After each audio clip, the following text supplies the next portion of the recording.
I'm Anjanette Levy, and thanks for joining us here on Law and Crime. It's Friday afternoon, and we are having our special lunch hour Q&A, but we have an added bonus for you this Friday. We're going to be taking your questions here for 2 hours. So submit them to us on YouTube, Twitter, Facebook, Instagram, and TikTok, and we'll get to as many of them as we can. And of course, this is all about the YNW Melly trial that's taking place in Broward County, Florida. It's a double murder trial, and Melly, whose legal name is Jamell Demons, faces 2 counts of first-degree murder and the possibility of the death penalty for the October 2018 shooting deaths of his 2 friends, Chris Thomas Jr., who went by YNW Juvy, and Anthony Williams, who went by YNW Sakchaser. Cortlen Henry, who went by YNW Bortlen, is a co-conspirator in this case, and he is charged separately and will go to trial at a later date. So as I mentioned, we'll be taking your questions as we always do. We're here for 2 hours, and we're really excited about it. Let's check in first with Terry Austin, who is here with us, fresh back from the Broward County Courthouse in Florida. Court is dark on Fridays. Terry, what were your thoughts? You were in the courtroom all week long.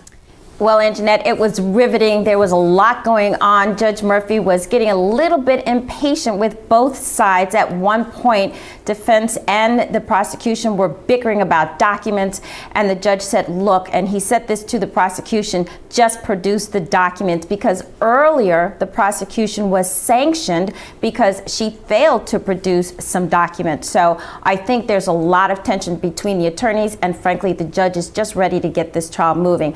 The witnesses were also very interesting. We had someone who was talking about the cell phone data on cross-examination. The defense was very good at showing basically there's no way to pinpoint anyone's phone in the car. It could have been on the ground, it could have been on the forest, and it was such a general area, and there's a lot of discretion as far as the distance where you cannot specifically pinpoint that. We also had someone who testified about the DNA, and Anjanette, this was extremely interesting because Melly's DNA was not on any of the items, and there were a number of items in that car, including Gatorade bottles. There were sneakers in the car. There were samples taken from a t-shirt.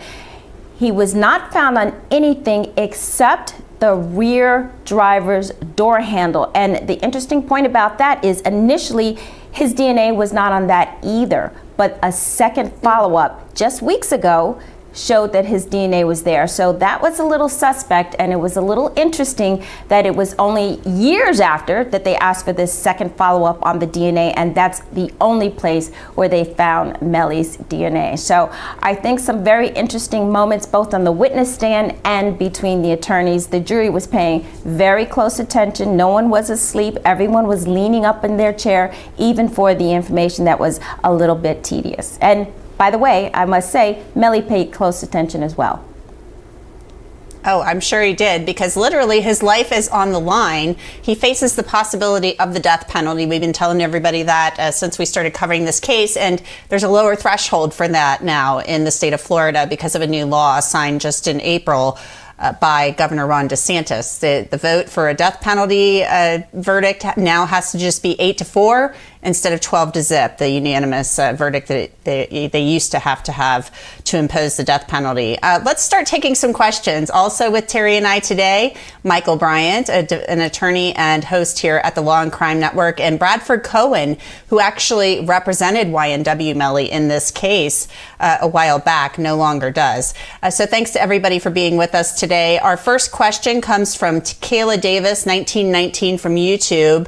How many jurors, I just kind of addressed that, have to agree guilty for him to get death, or will that be up to the judge? Just wondering about the death sentence. So Kayla, it's 8-4 under that new threshold, and that's only if he's convicted and the jury finds that. Let's get to our next question. Dara Lest, I should say, on Twitter. Why didn't Melly have the option to be on house arrest / bond when he got locked up for this back in 2018? So Bradford, I feel like that's a question for you. Why didn't he get to be on house arrest?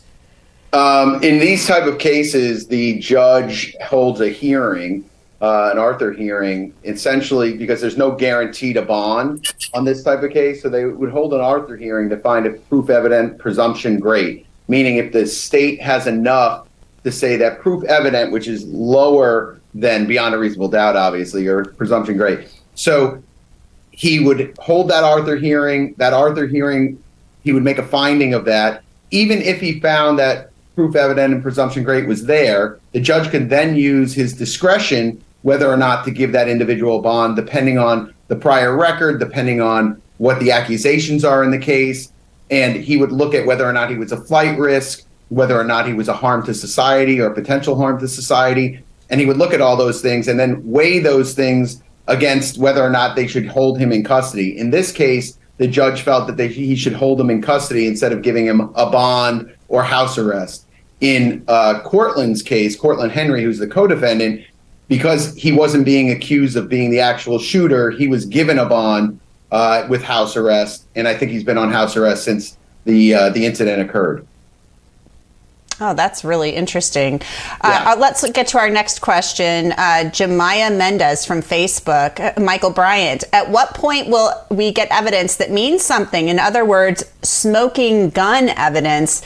You know, I'm thinking this is a circumstantial case. We don't often have smoking guns. We don't have any gun in this case, right? Exactly. Smoking or otherwise. You know, that's if everyone is asking that question, and believe me, it's not the first time it's been asked. That's a problem for the prosecution because we are waiting. We are at least halfway through their case, maybe 2/3, and we're still waiting for something that puts the weapon, at least theoretically, in the hand of Jamell Demons. I think there's some question whether we put him in the car at the time of the shooting, whether that was a drive-by, as they suggest on the defense, or whether it was shooting from inside the vehicle. We know from video that he got in the car at some point, which doesn't surprise me. His DNA might be somewhere near the car. It was that whole thing that unfolded last week when we were on the air live, and you know, they found his DNA only after they went to a higher up in the Miramar Police Department and they gave it another look. You know, that was bizarre. That was just 3 weeks before trial. So they had to work hard to find DNA to put him on or near the vehicle. You know, that's a far cry from being the guy in the car shooting the gun. It's sure interesting to me that they went back and looked over the car again. So they must have felt like we need more. I mean, that's the only reason you would do that. At Ryan Barlson from Twitter, Terry, what does the gang's expert testimony mean, or the gang expert's testimony mean for Melly? Well, the gang expert was trying to give the jury a little bit of background about gangs and the signals they use and how they incorporate what they're doing in their music and what they do on the street. And then during the direct examination, the prosecutor was trying to tie in what Melly was doing, and the gang expert was trying to basically say that some of the signals that Melly used was related to the gang. He's trying to say he's part of the Bloods, the fact that they changed the name out for C's and B's. But I don't think that that expert really put Melly in the gang. The prosecution wants to make sure that this is gang related because that is one of the aggravating factors for that death penalty. So that's why that expert was on the stand. Based on what I saw, I don't think there was enough of a connection, although I will say I was watching the poll, and after the expert was on the stand talking about the gang, it did go up a little bit as far as maybe Melly was guilty. So I think that gang affiliation might have done something as far as swaying some people's opinions, at least well, for I feel like viewers. we've got somebody here. Terry, who can answer the question for us. You know, Bradford, you were his lawyer. Christine Bradley, the assistant state attorney, says that he, at the time of these homicides, she said it in her opening statement, was doing this whole loyalty oath and learning about it for the G Shine Blood set. So is your former client a member of the Bloods? Is he a gang member? I think that the angle that the state is taking is to throw, and they often do this, is to throw as much mud as they can towards the defendant and try and dirty them up as much as they can. And that shows to me an act of desperation. And it also shows that, you know, it's time to see the real evidence in the case. The real evidence they presented so far is telephone evidence. And that telephone evidence was very weak because they can't say whether or not the individual was in the car. They can't say whether Mr. Demons ever pulled the trigger. They don't have a gun. They have no DNA. They have no gunshot residue on Mr. Demons. So the holes in this case, to me, and especially when I first got the case, I thought the holes were insurmountable for the state. Now, a case is like, I always compare a case to 12 rounds of a boxing match. The first 3 rounds could go to one guy, and then all of a sudden the other guy comes on very strong. In this case, who's ahead on the card is definitely the defense, because they still haven't addressed the biggest holes in the case. They keep dancing around that bush. They keep dancing around those facts about actually putting him in the car at the time of the shooting. But sooner or later, they're going to have to address that. They can put people on the stand. And in this case, the gang expert, who I'm familiar with because I've handled a lot of cases concerning gangs, and I'm familiar with them. And I think it was a big misstep on behalf of the state to have him wear a mask. I understand why he needs to wear the mask, or why he is apprehensible about revealing his face because there's so many cameras in the courtroom. But I think the jury does not like that. Juries like transparency. Juries like the putting forward the idea of justice, right? So when a guy takes the stand and has a mask on that kind of looks like a robbery mask, has this mask on, it doesn't make a jury feel good. And that's why you saw those questions from the jury. Hey, can he take off his mask? I feel a certain way. Those are all going to be appellate issues, by the way, if he loses. Right. And I can't see why they would have done that. I wouldn't have done that. I would have set up a screen, or I would have done something else to where he could address the jury but still be blocked from the pews. Well, he said he has a bounty on his head, Danny Polo, and he has testified in other cases with that mask on. But Bradford, briefly, just yes or no, was Melly a gang member at the time that this happened? Oh, I have no idea. I mean, first of all, anything that Melly would have told me would have been attorney-client privilege. That's number one. And number two is I have no idea if he is or if he's not. We didn't even start researching that because we thought it was such a non-issue. Okay, great. Well, we're going to take a quick break, everybody. Stay with us. Keep the questions coming to us on YouTube, Twitter, Facebook, Instagram, and TikTok. We'll get to as many of them as we can. I'm Anjanette Levy, and you're watching Law and Crime. We'll be right back.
Welcome back. I'm Anjanette Levy, and thanks for being with us on this Friday afternoon as we take your questions in the YNW Melly double murder case. Court is dark on Fridays, so that means we have an extra hour to answer your questions. So keep them coming to us on Twitter, Facebook, Instagram, TikTok, and of course, in our YouTube chat. We'll get to as many of them as we can. With me is Terry Austin from Law&Crime. She's an attorney, as is Michael Bryant, who is also a host here at Law&Crime, and Bradford Cohen, who used to represent YNW Melly, is with us as well. Terry, next question comes to you from Zane Buckets 5 from YouTube. Is the prosecution almost done with their evidence? What's your feeling on that? I would say yes, almost done, but we haven't seen the medical examiner yet. I think that's the last most important piece of evidence that the prosecution is going to have to put on. We've already seen cell phone data, we've already seen DNA, we've already seen gang-related information. I think now, once we see the medical, it'll show about the ballistics of those bullets that went in and out of that car. So that's going to be important because it's going to show what happened to those bodies. We also have seen ballistics information from forensics experts. I think after that, they will probably wind down and we'll then see the defense case. And the defense does have a long list of witnesses. I think they're going to put on a case. As you know, they don't have to, but I think here they not only have done a great job cross-examining the prosecution's witnesses, but they also have their own witnesses that they're going to bring on board as well. Mm-hmm. Yeah, David Howard, for one, seems to be really on top of it. The whole defense team seems to be very good. Let's get to our next question. This is from @ThomasBoy305 from YouTube, Michael Bryant. Will the evidence found on his phone between Melly and his mom about the gun be relevant because it was after the fact that Sak and Juvy were murdered? And that's him asking his mom to get him a gun. Yeah, I mean, the message took place after the fact, but it took place before the fact. So that, of course, is going to be relevant. And then the question is it too prejudicial, more so than probative? I would say it comes in. I would say it's very important information. It's not going to win the day, but it's a little piece of something. But don't get me started on that whole cell phone thing. As you know, I am disgusted by the reverence that is given all of this cell phone information. The texts, okay, we know that a text was made and received. But you never really know who is the sender, who is the receiver. The phone was the sending phone, the receiving phone was the receiving phone, and that's it. And we saw so much cell phone testimony with all the nice dots and graphs and circumferences around the areas of the pinging. But it's just, to me, it's given, when we can start saying that a certain cell phone was used by a person to the 25 million quadrillionth level like we do DNA, then maybe I'll be a little more respectful. But right now, it's subject to how many cell phone towers, how many phones, who has access to the phones. I've got a family plan I've got 4 phones in my name, and my kids using them and running around. Is that me? But that's what would come up in the records, that I was using it. So I got a problem with that. I'm sorry, I got off on my rant there. As to the texts, I think, yes, important and somewhat helpful, but it's not going to win the day. It sounds like you got a lot of people running around on your cell phone Yes. plan. I don't know if I want to see that bill, Michael. It might be a big one. Here's a question for you, Bradford. It comes from Casey from YouTube. What or who makes a murder case become a death penalty case? Good question, because a lot of people have asked that. Why is this case a death penalty case? So in Florida, what makes a death penalty case a death penalty case? So there's certain aggravators that are looked at in order to make it into a death penalty case. Every case is different. It just depends on the case, depends on how it happened. And in terms of whether or not they seek the death penalty, sometimes there's enough aggravators to maybe seek the death penalty, but maybe when they look at it, there's some mitigators. The individual might have a low IQ. There might be some trauma in their background. There might be something that they say, okay, we're not going to seek the death penalty on this, even though there are some aggravators. When there's police shootings or police killings, that's automatically an aggravator where most state attorneys will seek the death penalty. When there's an execution style killing, they might seek the death penalty because of the way the individuals were killed. There's a multitude of factors why they seek the death penalty. I think like I said, overplayed their hand in this case. I think the evidence, I can't stress enough, the evidence in this case about putting him in that vehicle, about that's his phone, that he used it at the time, that he did the shooting. This is a very difficult case for the state. Very early on, I was representing him for months. I saw the evidence. I went over the evidence. I just think that this is a very, very hard case for the state to prove. And I think David Howard, who I'm very familiar with and I've had cases with in the past, and we've shared clients before in the past, I think he's doing an excellent job. I think he's picking apart not only the state's case, but also picking apart the objections and getting that's key in any trial, especially a death case. You have to raise those objections. You have to do it well. You have to keep out the evidence that's irrelevant. And even the evidence that might be relevant, but the probative is not as great as the prejudicial, and keeping that evidence out. That's key in this case. And I think he's doing an excellent job of it. Yeah, he certainly seems to know what he's doing, knows his way around the courtroom. Rashida Morant from YouTube, and Terry, I'm going to send this one to you. I love this because Rashida is from Jamaica. So thanks for watching from Jamaica, Rashida. She asks, is there enough evidence, if any, to convict this young man? Obviously, we're still not at the end of the state's case, but what say you, Terry? Well, based on what I'm seeing in that courtroom, I don't think the jury thinks there's enough evidence to convince this young man. So far, I think they are a little bit confused as to whether or not, as we've discussed, they can put Melly in that car with the gun in his hand and being the shooter. I think they're listening to all of this evidence. If you recall, week one, we had a lot of evidence about guns, and the joke was, are we all getting a certificate about guns? And I think a lot of the experts have talked generally about their areas of expertise. So guns and DNA data and cell phone data. But I don't think that they have put everything together to actually convict Melly at this point. And I think the jury is feeling the same way. We'll see what happens. The case is not over yet, but I think most of the evidence is in at this point. So I agree with everyone who has said that at this point, the momentum is with the defense, and they are doing an excellent job. All right, our next question is from @CherryB7080 from YouTube, Michael Bryant. Does it appear that the prosecution is trying to present evidence of gang affiliation to establish a motive it was committed as a way to be initiated into the gang? What's your thought on that, Michael? Well, we know we heard that right out of the box in the opening statements, that was the motivation. Of course, no motivation needed to be proved, but humans want to know, why would somebody do this? And especially true when you have two people that are supposedly good friends. I keep flashing back on the Alec Murdaugh case. These were friends, not son and wife, but still a close connection that you want to know what in the heck could drive somebody to shoot these people. I think money is a better motivation, and we've heard a little about that. But yes, there has been this suggestion that as part of either affiliating with or rising up in the gang, that Demons would kill his friends. I don't know. To me, it's a tough sell. Mm-hmm. Yeah, I mean, we see cases all the time, though, where people kill family members and friends. But these people were coming up together in that rap music environment. They were, on the rise. Their star was on the rise. So it does kind of make you wonder what was going on here. Goody Great from YouTube. Bradford, this one's for you. Why isn't Bradford his attorney anymore? So I was originally on the case with an individual. His name is Jason Williams, who's an excellent attorney from New Orleans. And he represented another rapper named Boozy in a murder case, which he walked them on. He ended up becoming the state attorney for New Orleans, and Mr. Demons wanted to move in a different direction.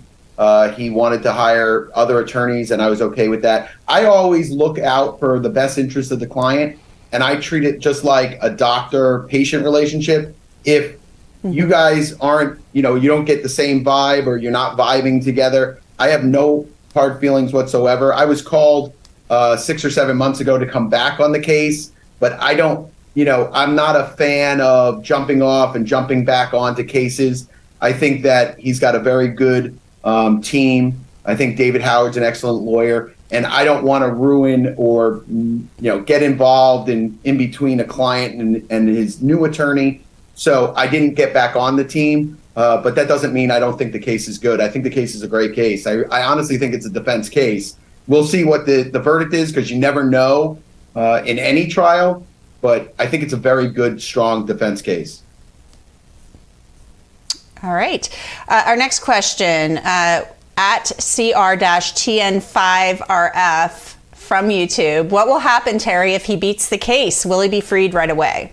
Well, if he's acquitted, he should be freed right away. I mean, generally speaking, if he wins that case, the judge is going to look at him and say, you are free to go. You can take the handcuffs off. Usually they do that right away. So, yes, I think they're all hoping. Obviously, the family is hoping. And I will say the family is always in that courtroom every single day. His mother is there. His grandmother is there. I've met them, and they're all extremely supportive of him.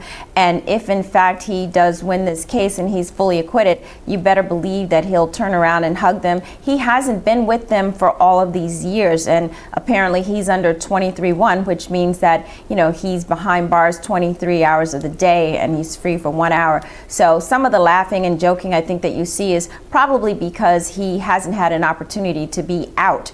Once he's acquitted, if he's acquitted, you better believe he's going to be freed that day and walk out of the courthouse. That's usually what happens. Yeah, most definitely. Or take him back to the jail, he gets his stuff, and they pick him up there, you know. So probably some security issues that go along with that as well. Let's take a quick break. Keep the questions coming to us on YouTube, Twitter, Facebook, Instagram, and TikTok. We'll be right back. I'm Anjanette Levy, and you're watching Law and Crime.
Welcome back. I'm Anjanette Levy. It's Friday afternoon, and we're taking your questions here on our lunch show Q&A for the YNW Melly double murder trial. We have lots of great questions coming in as always, so let's get right to it. Terry, this one's for you. It comes from @AmaryEek_22 from YouTube. In regards to yesterday's witness, Danny Polo, why didn't the judge just decide to clear the courtroom and turn off the cameras so the officer could take off the face mask to testify in front of the jury? I'm saying no, don't ever get the camera out of there. So what happened? Well, the judge thought about all of the different scenarios, including clearing the courtroom, and I think there was argument back and forth about that. The problem with that is that the media isn't going to get an opportunity to video what was going on, and I think all of the parties were aware of that. It's already been live streamed. I think the judge, the prosecution, and the defense really didn't want the courtroom to be cleared, although I will say the defense argued that the courtroom should be cleared so the witness could take off his mask. The defense was really pushing to take off that mask, and I think rightly so. First of all, obviously, Melly has a right to confront and to look and to see and determine whether or not these witnesses are telling the truth, as does the jury. And so the defense really wanted that mask off. The jury was concerned. We had 2 questions from one of the jurors about whether or not that mask was making her uncomfortable, and she also said she wanted a mask, or they wanted the rest of the jury to have a mask. They were concerned about their safety too. So it was a really close call, but I think the judge decided at the end of the day to let him continue wearing his mask. We didn't show his face on our live stream, and ultimately the judge gave an instruction to say, look, he had threats. He's in fear of his life. This is why he has the mask on. This has nothing to do with this case. It's separate and apart. You should not infer anything by the mask. And that instruction, I think, was far more detailed. And I think it put some assurances to the jury that it was okay that this mask was on. So at the end of the day, that was the compromise. Well, and there are a whole host of issues that come along with closing a courtroom. I mean, if you're going to clear the courtroom, you're essentially closing it. And so the U.S. Supreme Court basically says a hearing would have to be held on that in order for them to close a courtroom, and the media would have to be heard on that. So I think it would be a very tough sell to close the courtroom to the public because of this. The bounty on his head, I can understand. $50,000, somebody's going to get 50 grand if they take this guy out, according to what he said. But, Michael, I think the mask thing, that came up even during COVID, that jurors should be able to see facial expressions to judge credibility and stuff like that. So the mask thing is a little bit interesting. Yeah, no doubt. I mean, we saw, sometimes there were cases where the defendant would wear the mask the whole time, which was really frustrating, not only for our audience, but the jury had to just, imagine Melly with a mask on during this trial. I mean, half of what he's done has been his animation there at the defense table. So we get it, that this is the nonverbal part of communication is so important. I'm still kind of scratching my head as to how the judge decided this was okay. I really think it was a bad decision.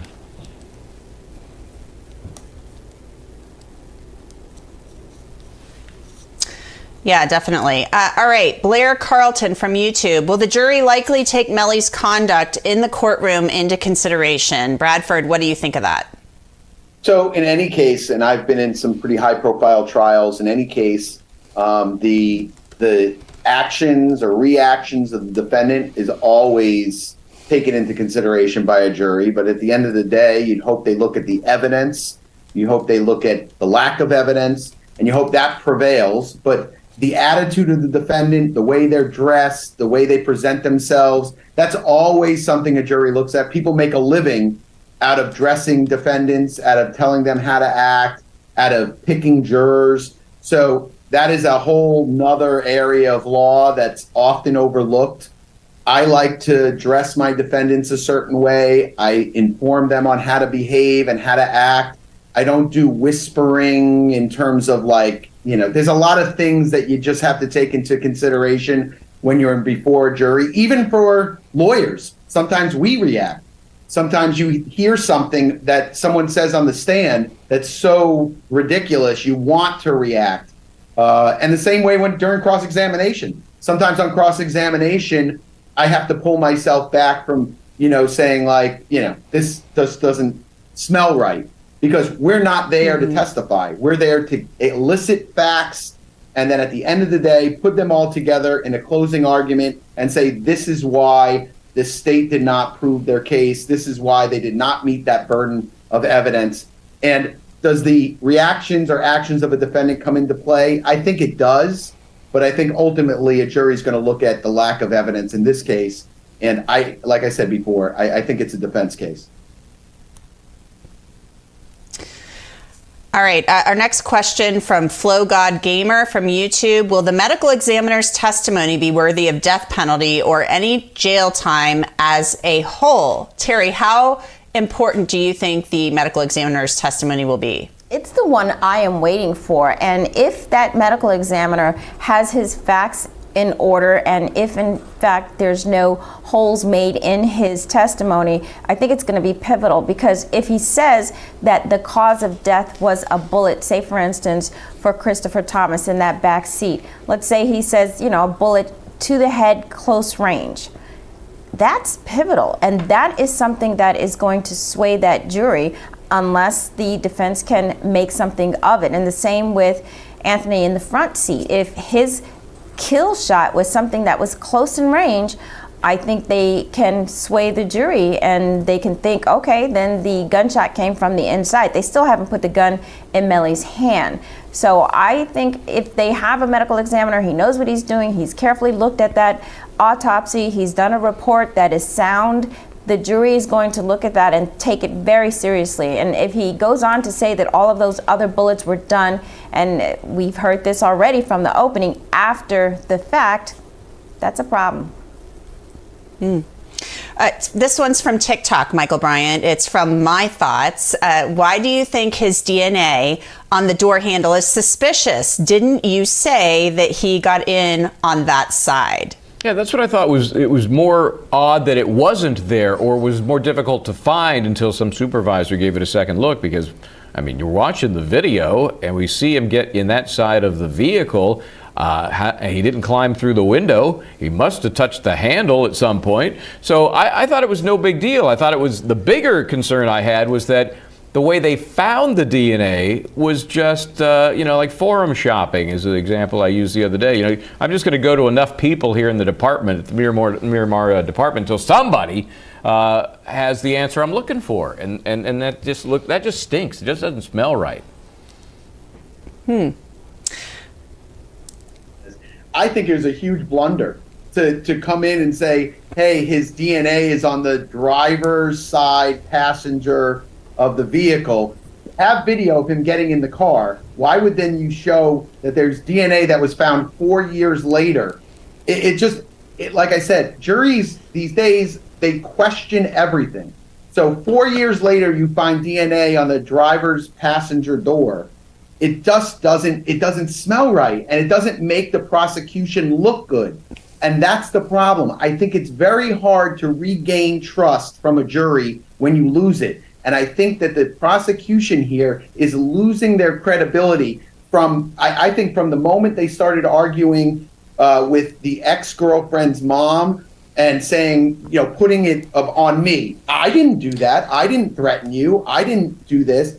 Once you start saying things like that, you're taking away from the case, and now you're focusing it on you. And that's very difficult to do. There's a lot of very famous lawyers throughout the years, F. Lee Bailey included, that would say, when I'm in front of a jury, I don't even wear a watch because I don't want to take the focus off the case. I don't want to put anything, the focus on me. I don't want to wear a pin. I don't want to wear a watch. I don't want to wear excessive jewelry. I just want to argue my case to the jury. And that's where I think that's where they started to go wrong. And like I said, anything could happen, but I think that was a mistake.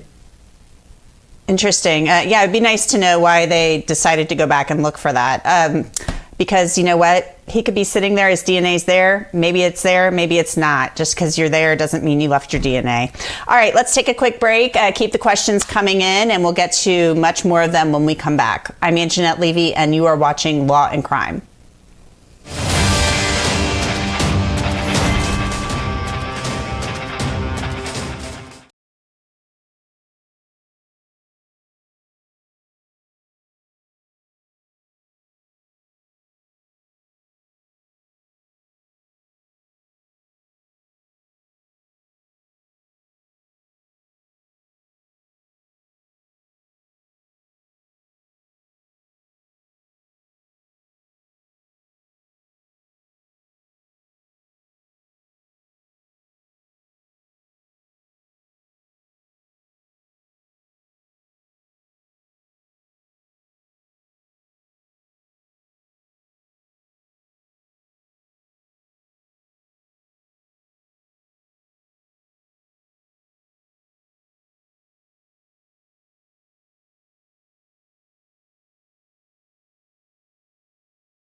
Welcome back. I'm Anjanette Levy, and we're taking your questions here live this Friday afternoon in the case of YNW Melly, the Florida rapper accused of murdering two of his friends back on October 26th of 2018. Keep the questions coming in on YouTube, Instagram, Facebook, Twitter, TikTok. We'll get to as many of them as we can.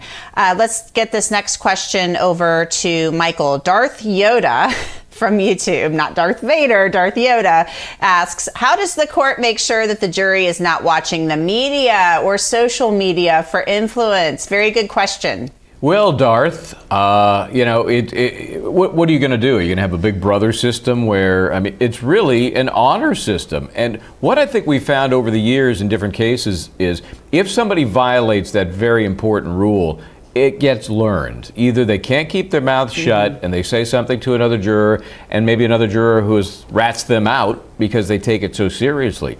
So, the short answer is there is no way to be 100% certain, but it's a pretty good system, and it seems to monitor and police itself. And you can only hope that those who take the oath, take a seat in the box, take it seriously and follow that very important directive. Am I saying it's never happened? Of course, it's happened. But we like to think that it's the rare case. Bradford, I want to follow up on that with you as a defense attorney. I'm wondering, during a trial, do you have paralegals and PIs, other people monitoring social media of the jurors, or what are you doing I know you're trying to keep an eye on that to see whether or not there are people violating the rules. You want all my tricks, obviously. Yes. So generally speaking, we keep an eye on all social media. Even when we're picking a jury, we keep an eye on social media to see if they said something that might be out of the ordinary or done something that was out of the ordinary. But also during a trial, it's very important because if you remember, there's been a lot of high-profile cases where in the middle of trial, someone tweets out, "Hey, I'm on the jury on XYZ. This is crazy." Mm-hmm. We get a lot of that on smaller cases. Generally, on the bigger cases, we keep an eye on them, and it's been less and less lately that even anyone would do anything. The last one that I had, there was maybe a picture of the actual courthouse and then no statement, just a picture of the courthouse. And then everyone would comment below, "Oh my God, are you on this jury panel?" So, it's something that you have to keep an eye on. It's something that's very important. It's one of the things, one of the pillars to get justice in America is that someone comes in with no bias, someone comes in and doesn't have ulterior motives. No one's saying, "I'm going to write a book about this," things of that nature. Mm-hmm. So it's very important to keep an eye on those things. It's very difficult to guard it from happening. But like Mike said, generally speaking, people want to talk to other people about what's going on. And they might say, "Oh my God, I saw on TV the other day, they went past the scene and XYZ." And then the person they just told would come in and rat that person out. So the last jury trial I had, that happened where a juror came in and said, "Hey, listen, there's a guy in the back who's already talking about the case and we don't even have the evidence yet. And he's already kind of making up his mind about what's going on." And we had to deal with that on the fly. But generally speaking, jurors usually rat out other jurors. So it's a self-fulfilling kind of situation. Definitely. Terry J. from YouTube asks, do the text messages make the prosecution look bad at all because of the fact that Sakchaser was using some of the same gang-affiliated slang? Well, I don't think it makes a prosecution look bad. I think it's a problem if those text messages seem as though Melly's having conversation with the others and it is gang related. I think at the end of the agent's testimony the other day, Danny Polo, I think he did try to make a connection when those text messages were shown. That's when he finally went from talking generally about gang behavior and tried to connect that gang behavior to Melly in those text messages. So I think the more that type of information and that type of evidence gets into the trial, the more the prosecution has bolstered their claim that this was gang related. And again, that gang related activity is connected to one of the aggravating factors as far as the death penalty is concerned. So I think it was helpful for the prosecution. All right, it's Robbo from YouTube. Question: since the bullets supposedly came from the left side, why does the first thought mean that it is Melly and not the person next to him firing the gun across him?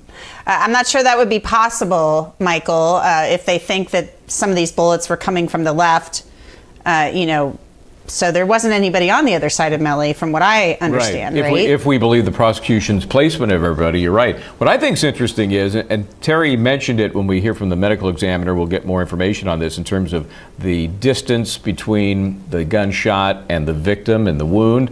It's going to create a real finger-pointing session between Cortlen Henry and the current defendant, because they're both in the same general area. They're both pretty close to the victims. And, one's in one seat, one's in the other. Again, if you believe the prosecution's placement of these players, I think that may further confuse the jury in terms of really who fired the weapon, because you got two defendants, but only one sitting in front of you. What if it's the other guy? Do I want to make that kind of mistake if I'm on the jury? I think it's going to be very interesting for them. And the ME, it'll be very, very interesting to see how specific that professional can be about this thing. I keep mentioning this, and I'm going to mention it again. The prosecution said in its opening, Christine Bradley said the medical examiner will testify that those shots from outside the vehicle, the drive-by shots, that they hit Juvy and Sakchaser when they were already dead. So we're expecting that testimony. It'll be interesting to see how the medical examiner lays this out, and that would bolster the state's theory in that case. Aaliyah030910 from YouTube. Bradford, I know you're going to be leaving us soon. What do you think the defense argument will be? What's the defense other than what they said in opening, that the state can't meet its burden and everything was botched? I think just exactly what Mike said. My theory of this case is there was two individuals in the car. You can't put the gun into Melly's hand. Not only that, you don't know if they stopped and picked someone else up. You don't know if wherever they went, there was someone else that got in the car, or there was some other deal that was happening. This is going to be, like I said, it's very difficult to say Melly's the one who pulled the trigger. You could say Melly started out in that seat. Certainly, there's a video of him getting into the passenger seat. We don't know if they stopped and he got into the driver's side. We don't know if they stopped, he got out and someone else got in. All those questions are going to be very difficult for someone to answer, to determine whether or not he did it. This is a death penalty case. The jury knows it's a death penalty case. I think they take it even more seriously when it's a death penalty case than when the person is looking at life. You want to be so sure this individual did it, because in the back of your mind, there's going to be a second phase. If you find guilt, there's going to be a second phase where then you determine whether or not that person should be put to death. I just don't see how a jury looks at this and says, yeah, I'm going to put the gun in his hand, when there's zero evidence to put the gun in his hand. And this person is going to be testifying about Bradford, I'm sorry. I got to cut you off there. We've got this break we've got to hit, but we really appreciate you coming on as usual. Terry, Michael, and I will be right back. I'm Anjanette Levy, and you're watching Law and Crime. Stay with us.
Welcome back. I'm Anjanette Levy, and thanks for joining us here in our second hour of our lunch hour Q&A. It's a Friday special edition. We're here for 2 hours taking your questions, and there have been a lot of great ones coming in about the YNW Melly double murder trial. So keep those coming in on YouTube, Twitter, Facebook, Instagram, TikTok, and we'll get to as many of them as we can. But just to bring you up to speed on where we stand in this case, we've just wrapped up the second week of testimony.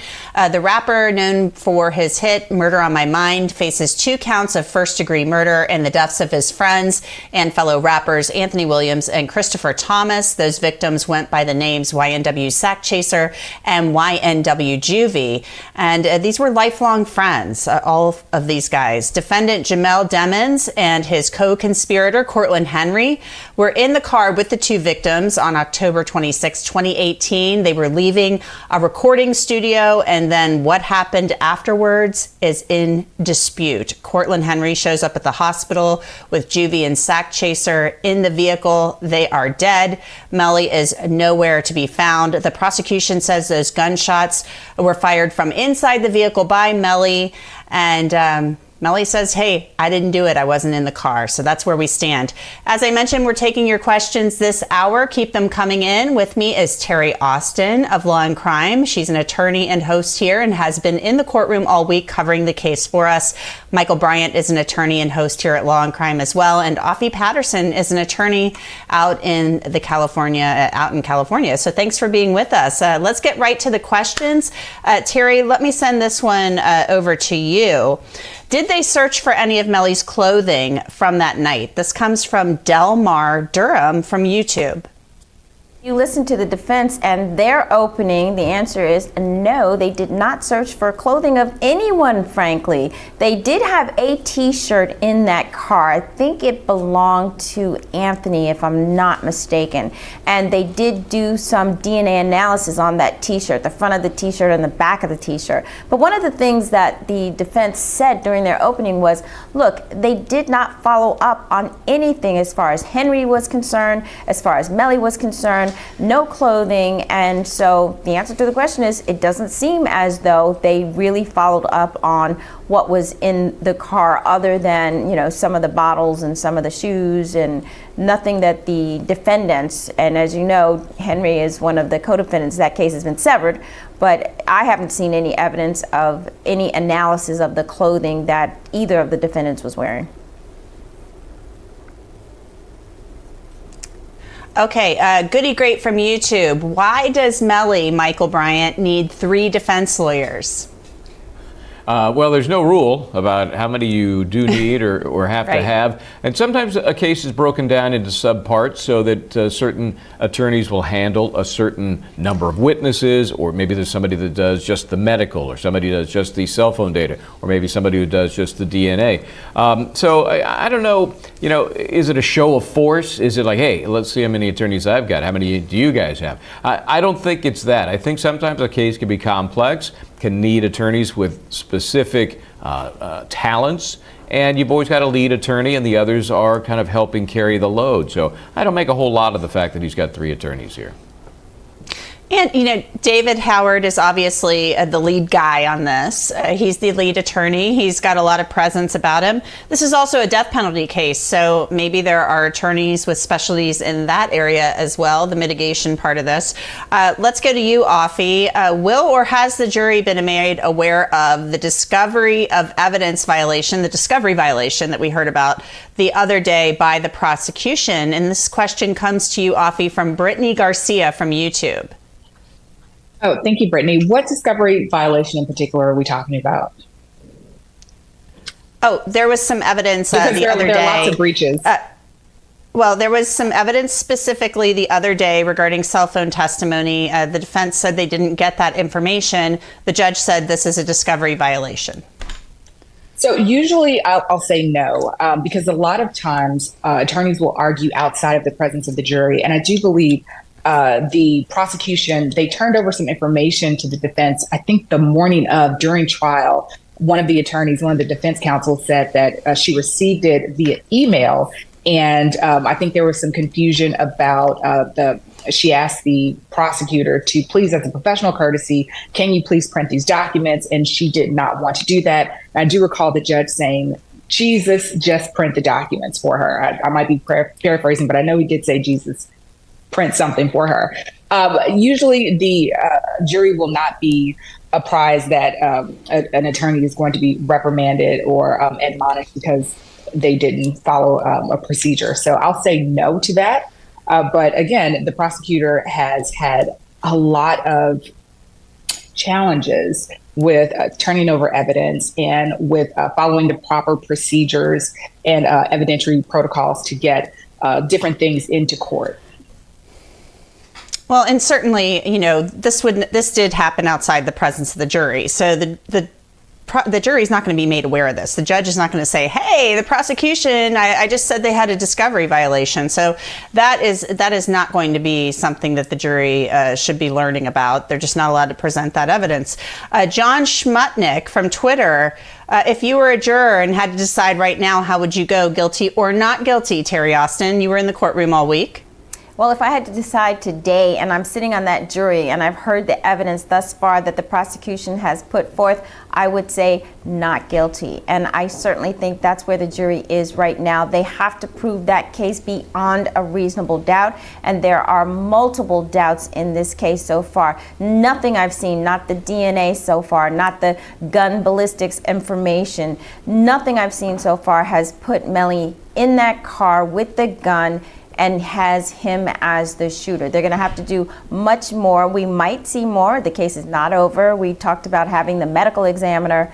But right now, I think the defense is ahead, and if they had to poll that jury, as we've been polling our viewers, I think the jury would say not guilty.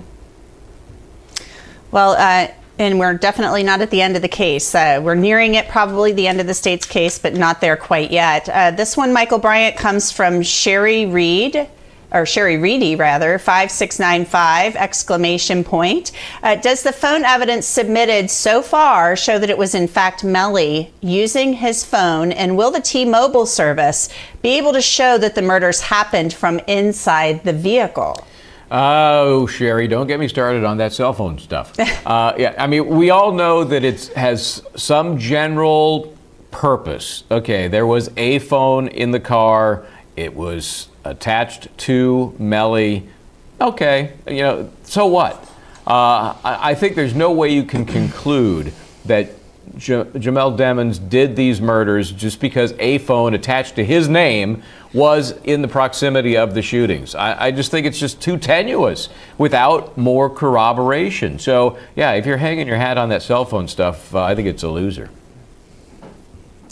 Our next question, we'll send this one over to you. Do you think he is still at a good point in the case? This one is for you from Roxanne McGurr, 2341, Offie. Okay, do I think he's at a good point in the case? Melly? I think yes. That, again, the prosecution has not put him with the gun and pulling the trigger. I think that the studio footage shows us that he was in the vehicle. We don't doubt that. But what happened when they left? The prosecution has not just shown us enough evidence to point to him as the trigger man. So I do believe at this point, he's in a good spot. But I think the judge allowed some text messages between what we believe or what they believe is Melly and his mother in. I think they're going to introduce that later on in the trial. They had a motion in limine ad hoc session between the defense counsel and prosecution, and the judge went ahead and said, hey, we're going to go ahead and let these text messages in. And there's a mention of a Glock. There is conversations between Melly and his mom about being afraid. Where are you? Pinpointing your location. And that was immediately after the murder. So I expect to see a lot more. But at this point, I think he's in a good spot right now. Mm-hmm. There's a lot still going on with this case. We've got a short week this week, and then we'll be back for a full 4 days next week. So it'll be interesting to see what transpires then. Catherine Lee, 14 from Twitter, Terry Austin asks, I haven't seen any expert witness yet testify to the bullet hole found on the inside of the rear driver's side door jamb. Seems like that would happen if the passenger left the vehicle and left the door open to stage the shootout. Has this been discussed? It has not been discussed as yet. I mean, we did see some experts talking about the trajectory of those bullets from the back seat to the front seat, and they had some straw-like looking pieces sticking out of the back seat into the front seat. But they haven't given any details about all of those bullets coming inside. Basically, we just know from the opening that the bullets are from the outside as well. So I think, frankly, I'd like some more clarity as to where the rest of those bullets went. You can see there in those pictures, they're showing those trajectories with those, you know, I guess they are like straws. And, you know, the defense actually did a very good job at disputing the accuracy of those, you know, trajectories, because we don't have variables like the height. We don't have variables like the distance. So there's nothing definitive that I've seen that says exactly where any of those bullets went. I think the prosecution tried to show with those diagrams, but I think the defense did a good job saying, look, you haven't showed us anything because there are just so many variables that you don't know. I think the witness actually said, you're right, it's not definitive. Mm-hmm. Abby18 from YouTube, Michael, will his reputation and persona affect his outcome despite the evidence?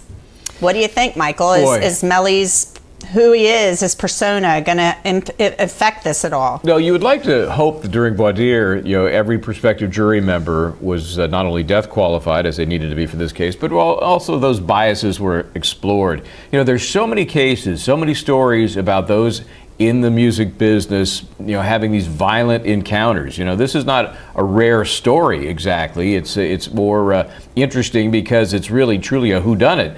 But I think there is that kind of dark cloud over the industry and some of the people in it. And so, yeah, it could, if somebody is going to hide that bias, it could be used against this defendant in this case.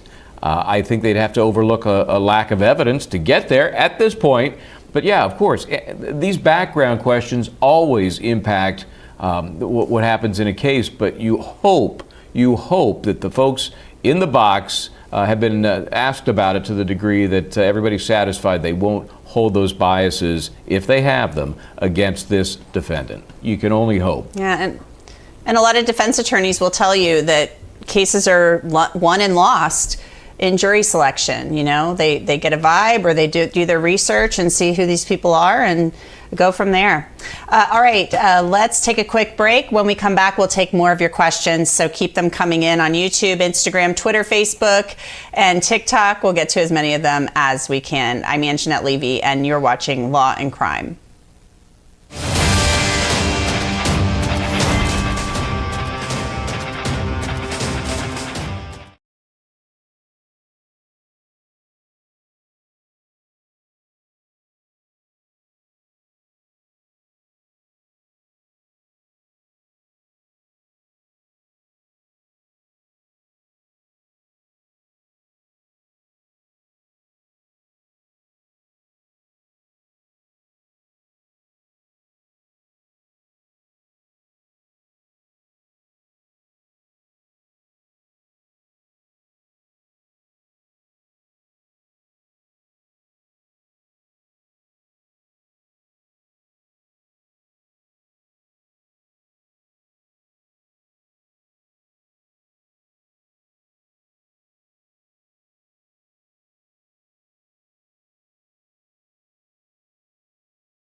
Welcome back. I'm Anjanette Levy, and it's Friday, and we're taking your questions in this special 2-hour edition of our lunch show Q&A on the YNW Melly case.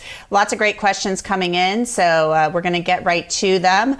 This one comes from Jessica Obiagi Ampa from YouTube. I hope I pronounced that properly.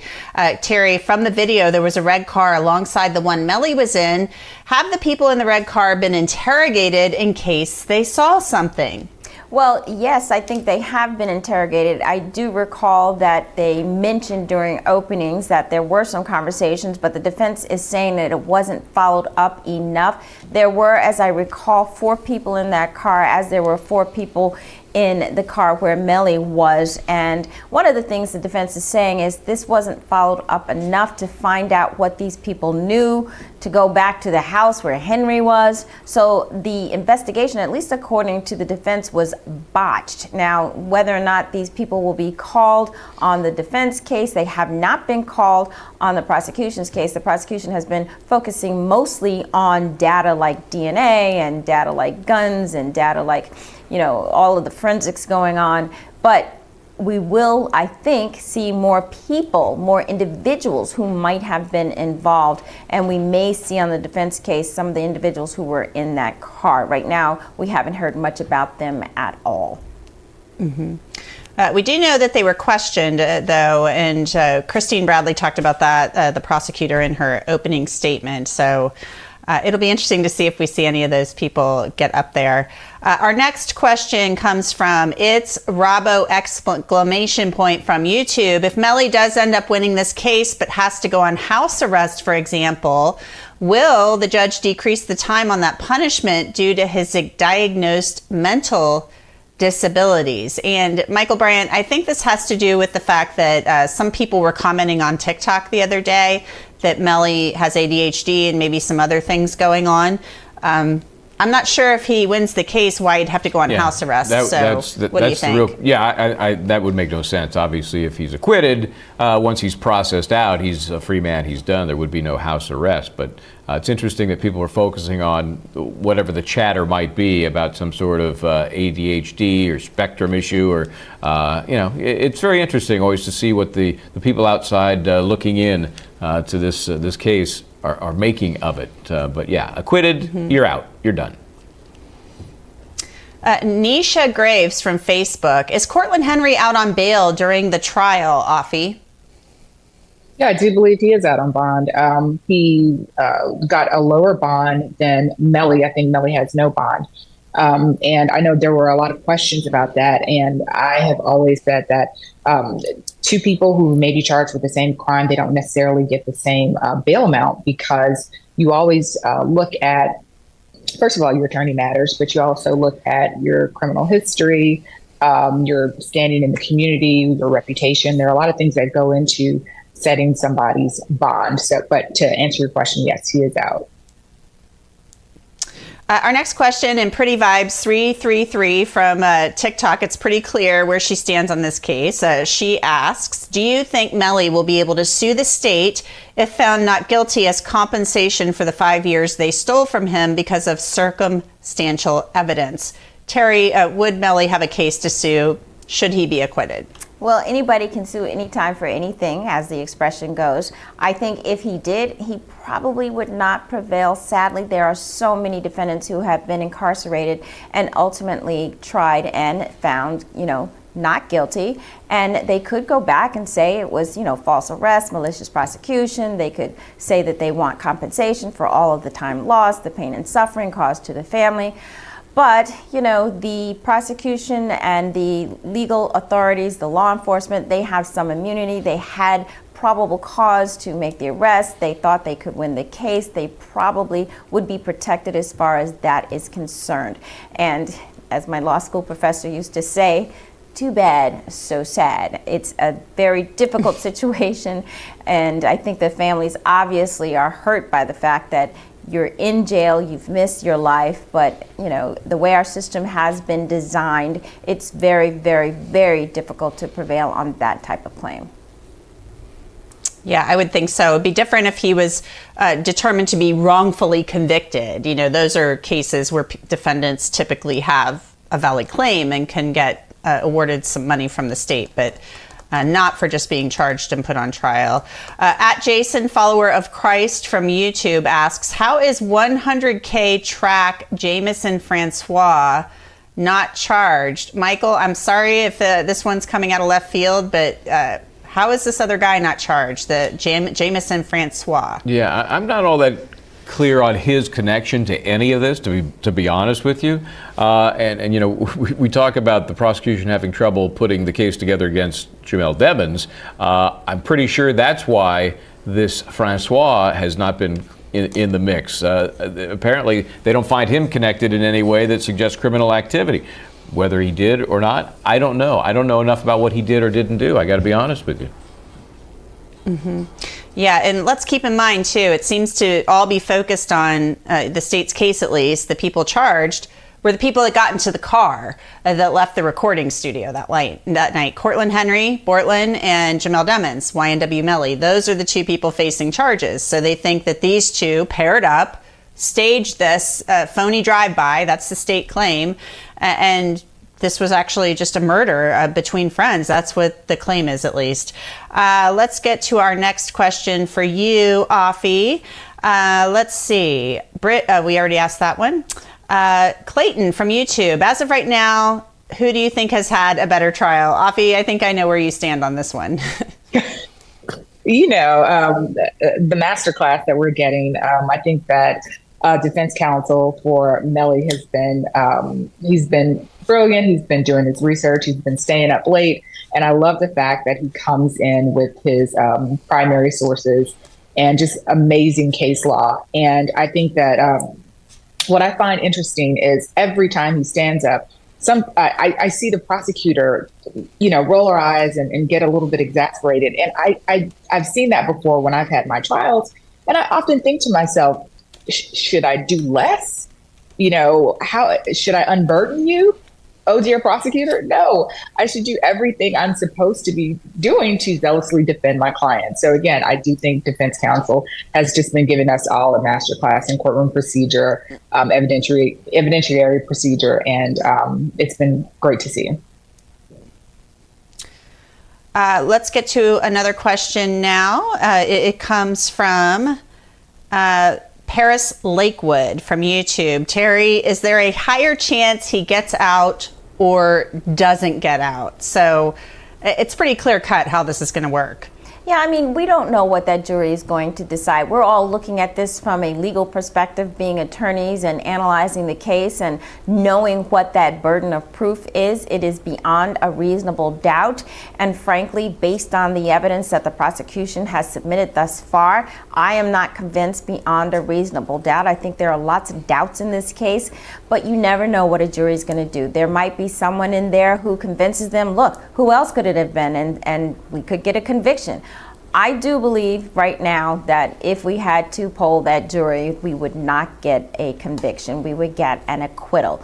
But, you know, we've been wrong before, and juries are not lawyers, and sometimes they don't go by the law, and sometimes they vote with their heart. So we'll just have to wait and see what that jury decides at the end of the day. It is certainly a wait and see game, and the case is not over yet. Let's keep that in mind. The jurors, they may have some feelings, but they're instructed not to begin deliberating till the case is given to them and they're back there in the jury room. All right, let's take a quick break and we'll get to more of your questions after we come back. I'm Anjanette Levy, and you're watching Law and Crime. Stay with us.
Welcome back. I'm Anjanette Levy. Thanks again for being with us on this Friday afternoon as we take your questions about the double murder trial of rapper YNW Melly. Court is dark on Fridays, so we have more time to take your questions, and we thank you for being with us. Let's get to our next question from Wanda Lara Quintel, I'm hoping I pronounced that right. This is from YouTube, I believe. This happened in 2018. Why does the death penalty, 8 out of 12, you know, that new law, Terry Austin, apply to this case if the law was just passed in Florida? It seems like it's retroactive.